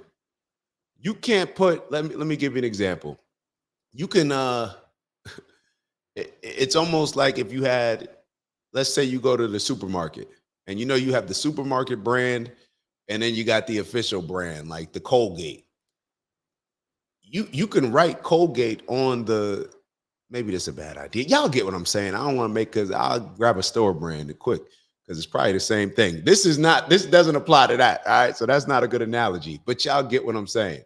Y'all have had some, I don't know, growing up in school or growing up and going to school when you had some fake jeans on or something like that. Yeah, it's not the same. You can cut out the Jabot or the Aniche. You could cut that out and put it on your jeans, but it doesn't make the jeans official. All right. So when it comes to the principles of MAGA, Donald Trump has lost MAGA. Donald Trump has ruined MAGA. Which side do you want to be on? Pick a side. So like I said, this is forcing us to pick a side. It's forcing us to, and it's not only forcing us to pick a side, but it's also exposing who's who and what's what.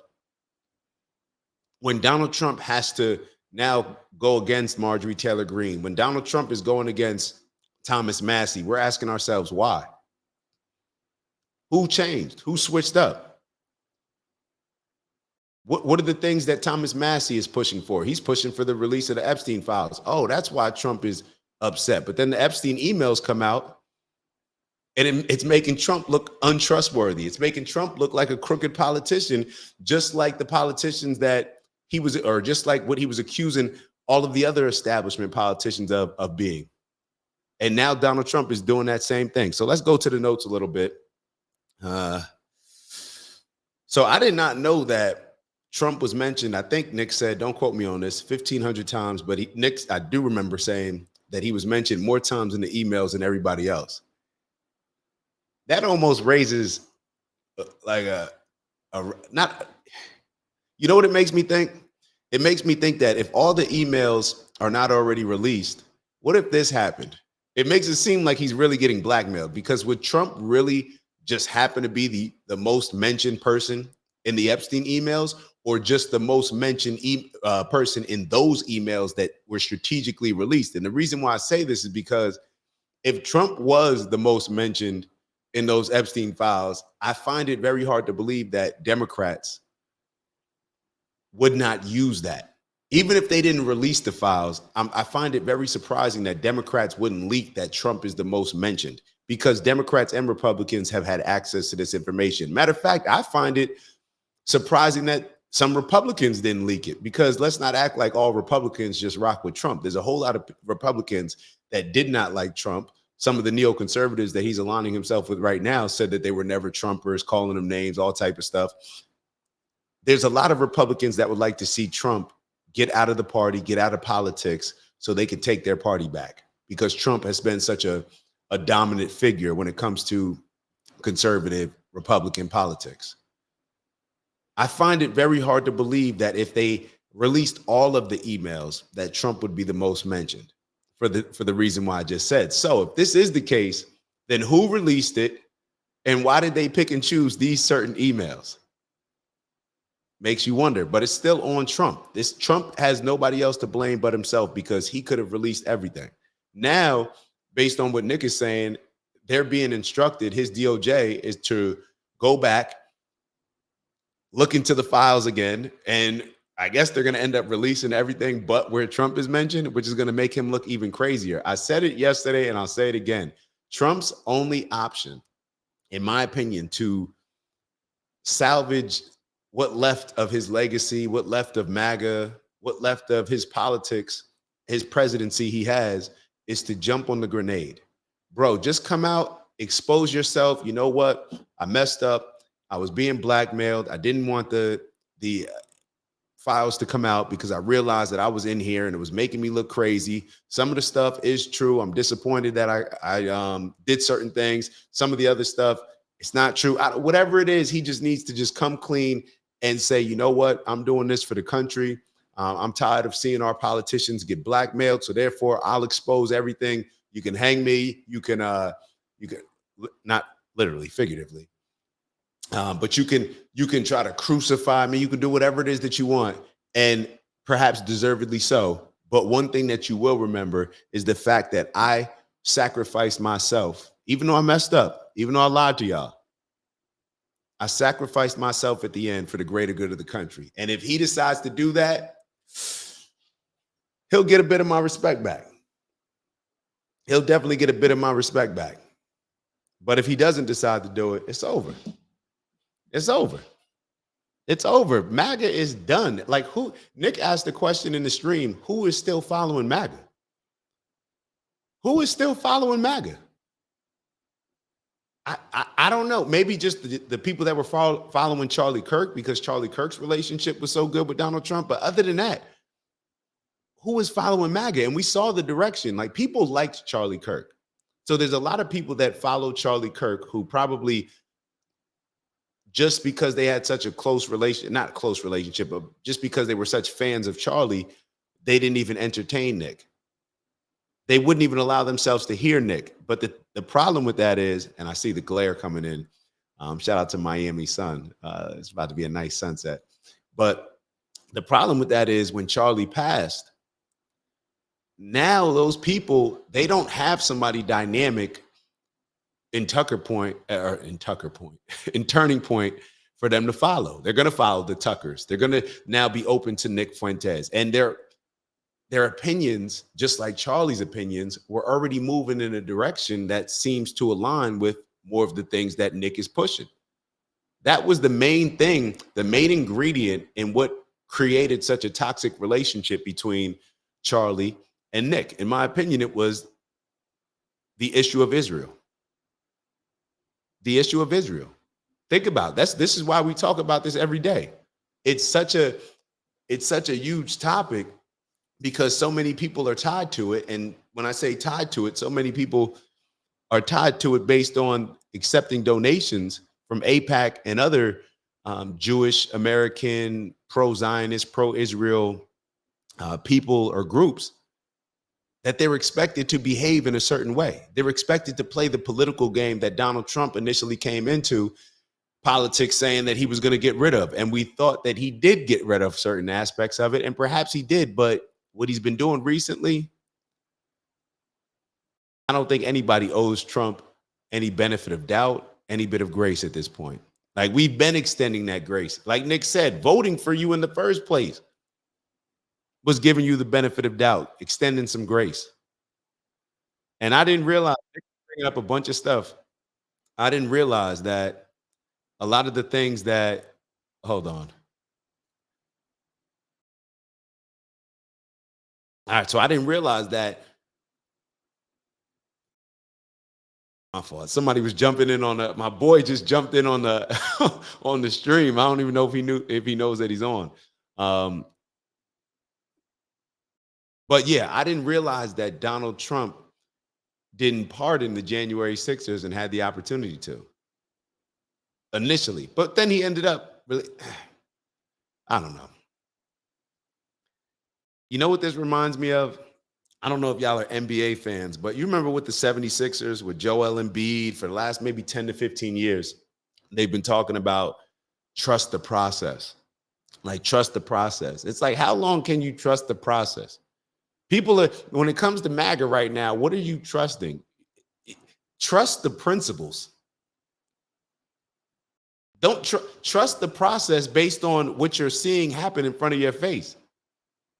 We're literally listening to Trump say one thing, or we were listening to him say one thing, campaigning on one thing, and doing the exact opposite, and not even giving us valid excuses as to why now you're no longer MAGA because you want the Epstein files released, why you're feeding into a hoax. Why, Trump? You're not even giving us a valid answer to where people can feel comfortable walking away from it and really actually believing in anything that he's saying. It's just the fans. This is why fanaticism is so dangerous, and it happens on both sides, and we have to be very careful with this.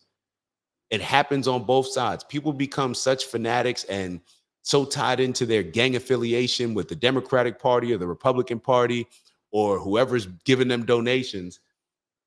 We end up losing ourselves. And the reason why we end up losing ourselves is because we're following people that are not led by purpose, not led by principles. They're led by wherever the money's going, wherever the opportunities go. So therefore, we're just looking like we're flailing all over the place, and we become very easily controlled on both sides. This is what I see happening.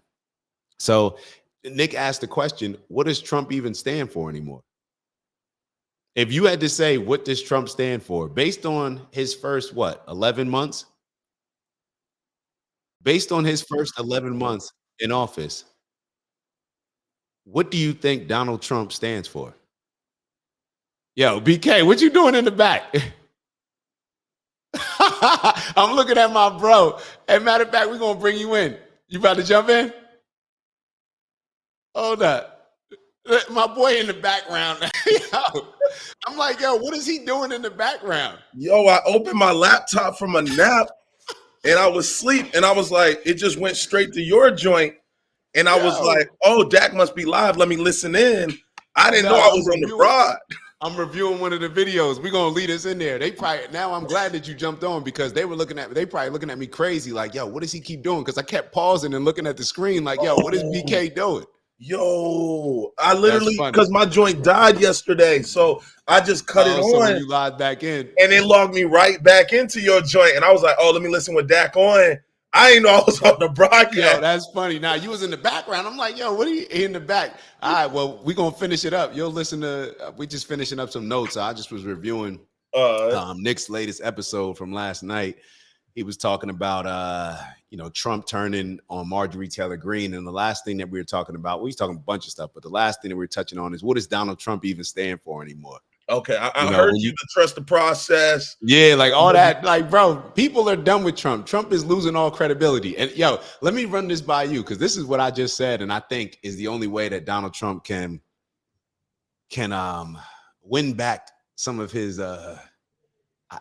respect. I don't know what you would call it, but it's if Donald Trump decides to fall on the grenade, if he does, I think it's in not ninja culture, certain Asian, I don't want to say Asian cultures because that's like obviously a bunch, but the samurai culture, where when they do something dishonorable, don't they have to take their own lives? Oh, you ever heard of that? Nah, I can't pinpoint, but it wouldn't surprise me. It wouldn't surprise me if that's what it is. Yeah, so I always thought that, when they do something dishonorable, they're kind of called to do it, or they'll do it on their own, whatever. Yeah, I feel like that's the Asian culture in some parts. Yeah. So if Donald Trump, with these Epstein files, it seems like he's getting blackmailed. When it comes to all the decisions that he's been making, it seems like he's getting bullied by Israel and Netanyahu. He didn't release the Epstein files, and then it comes out that his name is the most mentioned in these emails that somehow came out, where it's showing that he was allegedly, he even had Jeffrey Epstein, I think, at his first Thanksgiving or in November at the White House having dinner. Like they was family. Yeah, Epstein it's just not consistent with what he was saying. So he's looking like a liar, but it seems like clearly he's getting blackmailed. So the only thing he can do is to just say, you know what? I messed up. I put myself before the country. I didn't want these files to come out. And I didn't want them to come out because they make me look bad for whatever reason. Some stuff may be true, some stuff may be not. But either way, it makes me look bad. I should have just released it. So this is what I'm going to do now. Because these Epstein files have been used to control both Democrats and Republican politicians for so long, this is what we're going to do. I'm going to expose everything. And I'm probably going to look terrible. I may end up getting impeached over this just based on certain stuff, whatever it may be. But I'm willing to go down in order to free America from being blackmailed by whatever, whoever is owning the Epstein files or whoever's behind that, whatever country. Now, it seems like it's Israel, or at least there's some connection, some ties there. Seems like something. Yeah. But if he did that, I really think that we would probably, like, it may be bad initially, but people would end up respecting it. The fact that somebody that we think of as super selfish, only thinking about themselves, especially what we're seeing right now, would say, you know what, I'm willing to go out, I'm willing to take whatever comes my way for the benefit of the country and to free the country from the blackmailing that has been holding our politicians hostage for a very long time. Yeah, I mean, in theory, it sounds great. I don't think America or the higher powers in America have ever set that as a standard or have ever been known to be those type of honorable men to begin with. So I think that, he's going to do what they all have done. I don't think he's any different. And, to be honest, I don't believe in the blackmail. I don't believe in America being blackmailed. I don't believe in Trump being blackmailed, because if there's the truth, then there would be no such thing. So I don't feel like your hand is tied behind your back and somebody's forcing you to do this, that, and the third. If you just told the truth, then none of this would exist. It's not the American people's job to protect you or your integrity or us to keep coming up with excuses about the Epstein files. As far as I'm concerned, since y'all don't want to release them, we're liable to think whatever the hell we want. And it's your job to make sure that you debunk what we're saying. It's not my job to come up with that. So Yeah. you know what's floating around the streets. You know what we're thinking. You know what the people are saying, and you're not doing what you could do to protect that, which is just be honest. So until then, we're going to hold you accountable for the things that we think, regardless of how extreme they are, until somebody steps forward and tells the truth. Now, because what I'm noticing is that because we are coming up with what may seem to be far-fetched conspiracy, whatever it is, y'all still don't feel the need to kind of put it on and put it out there. So as far as I'm controlled, I feel like all y'all niggas is in the shit. All y'all involved. So I agree, but let me ask you this. This is the reason why I think it's some sort of blackmailing, because for Trump to be named, I think Nick was saying that he's the most named in these emails, this recent group of emails that were just released. They say Donald Trump was named the most. This is new info. Like, these emails are new. new. This came out the last couple of days, like with the Epstein files. They weren't supposed to be released. So it came out. I don't even know how, but it was put out there. And this is why I'm saying I think he's being blackmailed. But so they got put out and they said Donald Trump's name is mentioned the most. Now, if that was the case, I find it very hard to believe that Democrats and Republicans previously who have had access to this information wouldn't have used that a while ago against Trump, wouldn't have allowed that information, even if you can't say it officially, wouldn't have floated that information out there. Like, let's say, okay, Kamala going against Trump. Okay, well, we're going to release this information right before the election. You know what I mean? Right. Find a way to get it out there. So because of that, I'm thinking like, okay, then they may have chosen select emails. Like somebody went through this and intentionally chose the emails to release where Trump was mentioned the most. Okay, so that's press what I'm on thinking, him. Okay, right? Because there's no way I believe that Democrats wouldn't have used this, and Republicans, both people, because people hate Trump. People don't like that Trump has so much power in the Republican Party. So I think that they would have used that a while ago. But this is what makes me think, and this is where it gets to the conspiracy theory, perhaps. But clearly, it seems like somebody's trying to get Donald Trump to push for something that Donald Trump doesn't want to do because he knows that America won't align with it. So it's like, this is one of those things where it's like, all right, well, while you making your decision, we're going to put out a little of these emails, put some heat to you, put some fire to them feet and see exactly how you respond, because we got a whole bunch more messages than this. These are just the weak messages. Like, trust and believe, we have a lot more than this. So, and who knows, whoever's blackmailing him, they may have more emails than what the government has right now. I don't know. But there's no way, I just don't think that you hide information like that. And I think that all of this stuff, like everything's done intentionally. Like somebody's holding him, and that doesn't give him an excuse. It doesn't give him an excuse. He's got to, bro, you're not standing on the things that you said you would stand on. And it's actually it's disappointing because all of us, whether we hated or liked you, like you could be a Democrat, you could hate Trump. They'd rally behind that. But it's still, we're all looking at it like, damn, it's sad that you going out like that. Like, damn, like if Trump is getting bullied by the system and not willing to buck, then who we got out here that's going right. Cats is really looking like, yo, if this guy ain't it, then who is? I mean, like, look, when you take on that leadership position, you have to accept all that comes with it in the fine print. And, you know, like you said, in that, whether it be Asian culture or samurai culture, like being honorable must and will be always the number one thing, bar none. There is no hesitation because of X, Y, and Z. And so, unfortunately, I didn't sign up to be a president, so I don't have to abide by the things that would stay consistent for the people to continue to look at me in a respectful manner. Trump done went in here and made so much noise that he done rattled politics and the American people so much, and in my opinion, the entire world so much. And to see him fold like Obama is back in office, like he might have lost more credibility coming in there popping than he would have just going in there and just sliding in and just making nothing happen per usual that we've seen for the past since we've been alive. But it's the fact that he came in there talking about I'm him, like y'all can lean on me. I got fourth quarter interception. It's on me, cuz, and all the eyeballs was on you, and you dropped the ball. We believed in you, and you gave, and you folded. Like we saw you ran up acting like you was about to make the tackle, and we saw you fold, bro. We saw you fold, bro. Yeah, we saw you last second. Contact. Last second, you avoided that contact. When you duck in contact, I'm sorry, but you're worse than the guy who wasn't necessarily qualified to be in that position, who didn't speak. And so I think, in my opinion, Trump don't care to the extent that maybe we may be considering.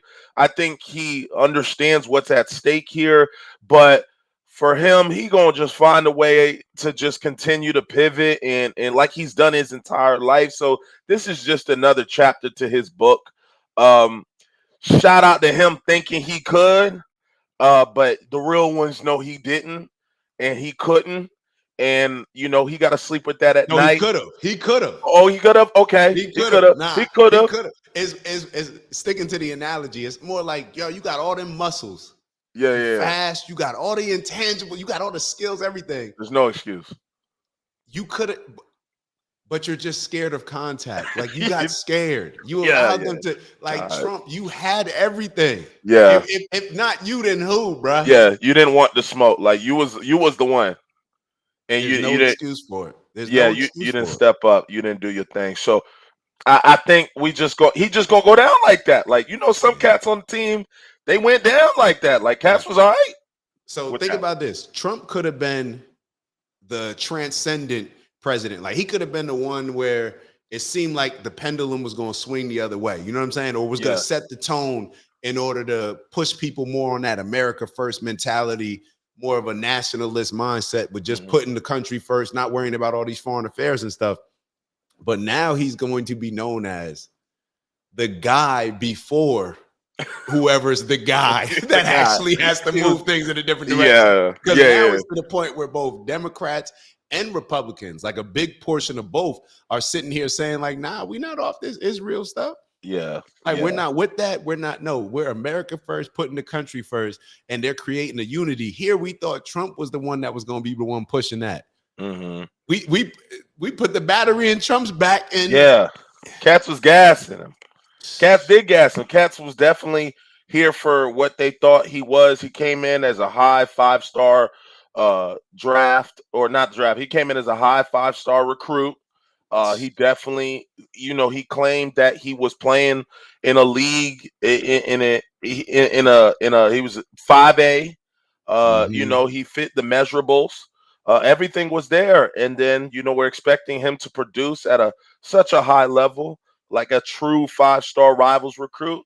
And unfortunately, he ended up being benched year 3, and it's not gonna go down like that. It's just, you just look at it like that's like, yo, what happened to such and such? Oh, Yeah. you look like nah, Nah. he ain't got it. He ain't got it. It wasn't in him. We threw him in there for some live action. Yeah. And the guy hot, he folded, man. He didn't want no contact. That's what it comes down to.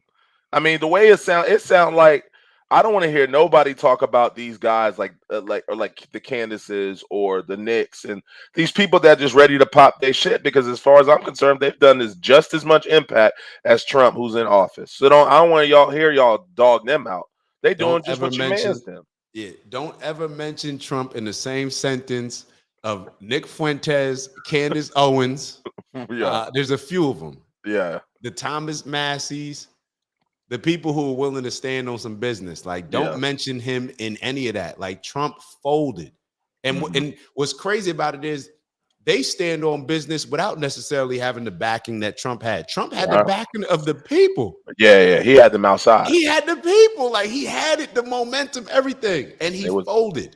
They was outside, literally outside. Is it locked? Hold on. Mm-hmm.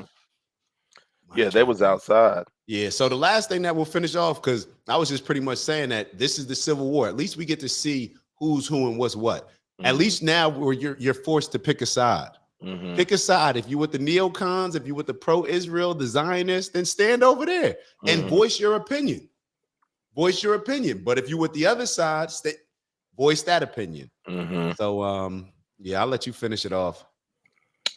Yeah, I mean, I think it's a great I'm glad that this is being brought up. Sometimes people will do certain things, and then when they realize that they're caught in a position, or they're somewhat the conversation is being spoken about, they tend to like exit the room with no true conversation about why they're leaving. And knowing Trump, he gonna just kind of how a cat do something and then they name get called in the meeting room and they just kind of like do this right here, just kind of slide out like, nah, bro. Yeah, we gonna talk about it on your way out, just so, because we know you're not gonna bring it up. But I'm glad the people you using these platforms to inform the people what he not doing, because some people may just be caught behind the 8 ball and just under the impression that whatever he claimed he was doing, he's still standing on business. So call it out. Let people know, like, hey, the guy that we thought was the guy ain't doing what he said. And so before he exit the stage left and slide out without saying nothing, I want to let y'all know that guy on the stage right now, he ain't doing it. So then y'all have your true transparent opinion on somebody, because he did a lot of talking in, but now all of a sudden he ain't doing a lot of talking going out. So we gonna have to call that out. That's the call out. That's the stand on business party that we talking about. Yeah, and I think he forgot. See, what he didn't realize, maybe he thought that like the Democrats, how they'll just support like with Biden, how none of them would say anything bad about him until he was out of office. Yeah. He didn't realize that the people that were rocking with him, those were the people that were courageous enough to stand away from what everybody else was going with. You know what I mean? In a lot of different ways. There's certain people throughout his whole MAGA, it was more of a response to the establishment. It was people that were willing to, put the middle finger to both sides up at a certain point in time. Those courageous people are not going to just go along with everything that you do. Those are going to be the same people that hold you accountable, the same people that go on their platform and are not willing to lie and just say that Donald Trump's doing a good job, or try to rationalize why he's doing the opposite of what he promised us, but why we should still just trust the process. Nah, it's over. Yeah, a lot of people took a lot of heat for that. Like you were saying, like, just as a regular civilian, that was a difficult stance at that time. So you're not gonna have people who was just looking wild out here. All of a sudden, you hitting the okie doke, and then you expect them to just be like, "Hold up, bro! I lost half my family doing this. I lost half of my friends. I was better off keeping my mouth shut than voicing my opinion. But I chose to, because the energy you was coming with, beating on your chest, saying I'm him. We was like, well, shit. He said he him, then he him. And then for you to just fold like this, bruh, I gotta go figure out how I'm supposed to have this conversation. They looking at me funny, like we told you so. They Yo, putting that's memes exactly what up. I'm getting. That's what I'm getting. I feel like, damn, like this must be how people felt like with false prophets. Like, damn, come out here being a false prophet. Yeah, like we was wrong, cuz. Like, damn, I thought he had the commandments, we had everything, and now Yeah. Trump just out here. Dang, we thought you was really him. Yeah, so it's a tough position for a lot of people. You know, Yeah. majority of America went that side. So you put a lot of majority Americans on their heels now. Now what they supposed to do now? Go back to their families, go speak that shit. Niggas is sitting back like, nah, niggas, stand on that business, yo. Now we forcing y'all to stand on the business. Like the Democrats just gonna sit back and just really be looking at y'all with three eyes, like, oh, we told y'all silly asses X, Y, and Z. Even if they didn't have any leverage, y'all just gave them the leverage now. They definitely do. And They got and the now leverage now. the good thing about it is, so with this civil war, the good thing about it is there may be a natural third party forming in a I way wanted to where talk to you about that. it's natural, because it's like you got all the people that are still pissed off with the Democrats. Like, we're confused because all we're talking about is Trump, but the Democrats, they got their lowest, approval rating, I think, in the history of the Democratic Party. And now you got a lot of people obviously disappointed with Trump. You got the split on the Republicans. So hopefully people will join together now just based on principles and how you're feeling in policies, rather than getting caught up in the whole, gang affiliation with the Dems or the Republicans. So it could open the door for some. I'm with it. I'm ready to just sit back and see. I say we get, in my opinion, I say we get some shirts. I say, like, it need to say third party question mark. What's the third party? Yeah. It should say Democrat, Republicans, third party. Like, Yeah. and we gotta push that, because I think the younger generation, I don't even want to leave these American children in this position where they continue to do the same fighting we've watched for so long. Nah, give them an opportunity. Give them that NIL deal that didn't exist. That, you know what I mean? Give them another opportunity where maybe politics and morals and ethics combines in one rooms, and voting and lawmaking and policy is based on those things, because America wasn't necessarily built on that, or maybe it wasn't, it's gotten far away removed from that. But we have to establish another party so that two things that are never going to mix, water and oil, aren't constantly the choices that we're giving people to make a decision off of. Because if not, the next generation gonna be looking at us how we look at the boomers, man. Complaining, and I'm like, hold up, like, we getting up there. Like, what is our generation gonna be known for? Right. Because are we gonna be the ones that, like, the younger ones, they with it, they're coming. Yeah, like, they here, they're here. Far introduced into politics before we were.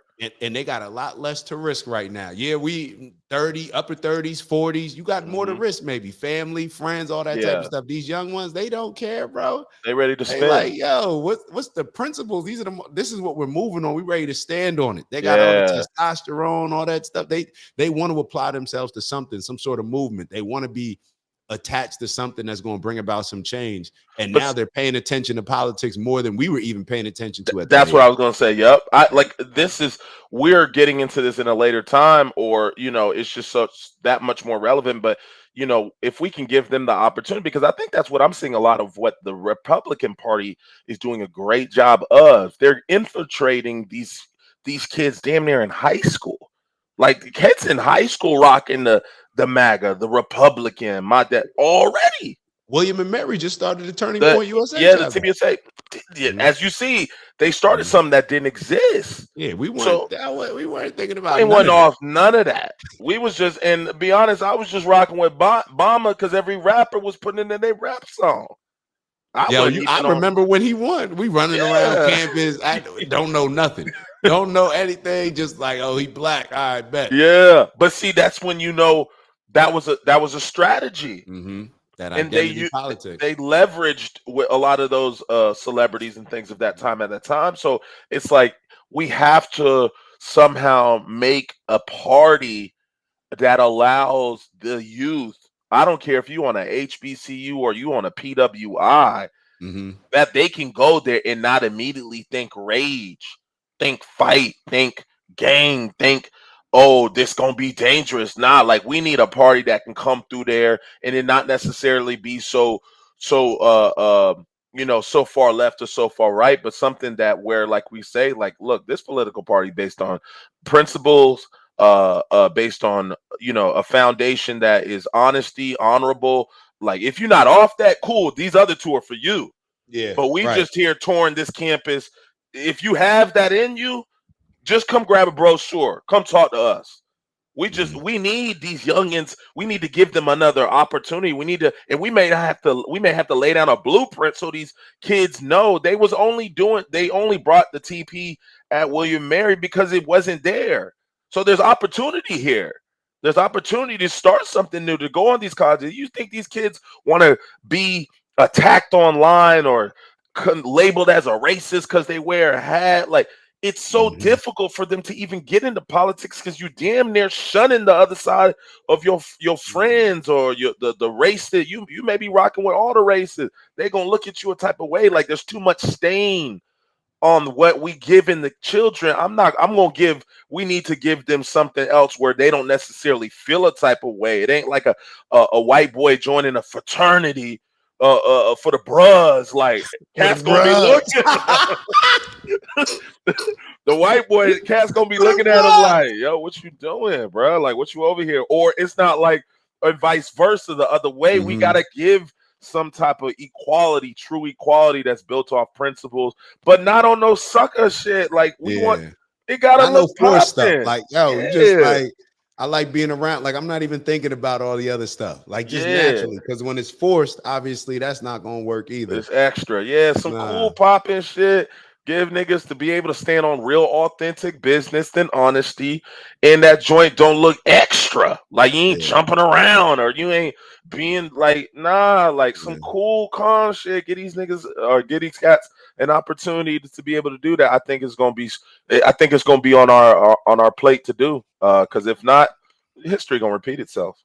Yeah, I gotta I'm 100% with you. I gotta order you a Wang Half shirt. Who? That's Nick Fuentes, his brand, Wang Half. Wang Half. What that mean? It's an acronym. Oh, go ahead. What's it mean? I know you on some BS. White ass nigga going hard as fuck. Oh my gosh. And it's selling. Selling t-shirts. And it's selling. And it's moving.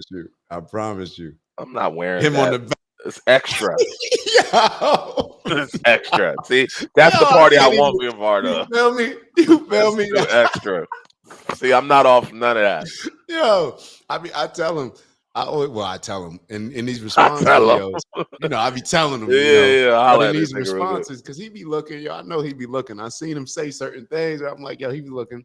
But bro, man, if you get rid of all that, like, and they try to make it seem like, oh, well, that's gonna desensitize the word. Nah, bro. Just keep it. It's just not necessary, bro. Yeah, we got a whole lot of people, and the reason why, because it turns off. You and I may be able to hear that and be like, all right, whatever. Like, stop playing with me. Like you wouldn't say that in front. You know what I mean? Like, always say that. I'm gonna always say that. Yeah, I'm gonna always say that line right there. That line will always keep me safe. You would never approach me in a certain way and feel comfortable saying that to. You know what I mean? But never. And even. And I think that's why he actually gets away with it a lot, because other people, I think, who he appeals to, they try to say it like in the group chat and stuff like that. I told you I'm in that chat with them. Yeah, they always try to throw that. Always never got your picture on your profile. Never got your name on your profile. Like, come on, bro. Yeah. Like, if you feel comfortable, then speak your truth to the world. Did you ever see that guy that unlocked, or some dude was kind of trolling him? And he backtracked all his information, found out who he was. He was a part of the military, his address, where his mom lived, where his dad lived. He scoped everything and went viral on the internet, maybe a month ago, and exposed the dude, got him fired, tagged all his black friends. Also, all his black friends pressed him, sent it to the military pressed him, and he ended up getting fired and lost everything. He was like, yeah, I'm gonna make sure I'm gonna make an example out of you. He should have just stood on what he's standing on, bro. Because if you feel comfortable saying that and you really feel like you should say it, to be honest, I respect it more if you just saying it, you know what I'm saying, and not trying to create a fake profile and then having that type of energy there. But it's just unnecessary, man. Yeah. It's just unnecessary. And when you outside, like if you feeling that energy, Yeah. I want to see you say it too. Like bring the camera. Show me that. Show me. I ain't seen those clips. I see all type of clips on the net. I don't ever see that one. Every time I see it, somebody got dropped. Yeah, So, all that. Matter, there was one with the Amazon dude. Oh, in the streets, yeah. Dude in a suit. Dude, like in a suit, like, dude was just, I'm like, every time I see a video of y'all standing on y'all's business, even when y'all do try to bring energy, it just always ends that way. Like, I know y'all scared. There's no need for it. Yeah, please don't say that to me in person, please. Like, I'm asking. Please, I'm asking because I don't like, then you go. Then if I see a camera, then I feel like I really got to do something because you're trying me. Like, niggas gonna look me up. Really feel like doing something, but right, exactly. Cat's gonna be expecting me to stand on business. Trying to set this. All right, we go. All right, I thought it was a skit. All right. Yo, all right, let me get out of here, man. All right, we got. Yo, you gonna have to start reviewing these bids with me. Yeah, you gotta let me know. I'm on it. People gonna want to know, man. All right, so y'all know what it is. Appreciate y'all for tapping in. Like, subscribe, turn your notifications on, and leave a comment. Let us know, man. Tell BK he need to join us more often. For sure. But we'll see y'all in the next video. All right, y'all. It's the black guy in the corner, but they'd rather see a nigga on the corner. They say I'm stealing Nick's clips like I'm stealing Nick's chick, not knowing that I hit him first week for the lick. I said, Nick, I could post here while you post there. Let's run the ads up, then let's meet up over there. Let's figure out a split that's honorable and fair. Tell me where you trying to take it. Bro, I'll meet you there. 1600 Penn, Wash, D.C. Swear I saw the vision riding through the DMV. I envision prayers, but I could do VP. Hillbilly, Elegy, fuck, I look like JD. Shout out my cheat code, Dave and Karen raised me. And my big bro, a nuclear family. And they don't like that. Strong fathers in the crib, BLM fought that. LBJ society created all that. Victimhood mentality, I can't embrace that. And everything they taught in school, assume it's all cap. Everything I said I'd be, I am that. Everything I said I'd be, I am that. Everything I said I'd be, I am that.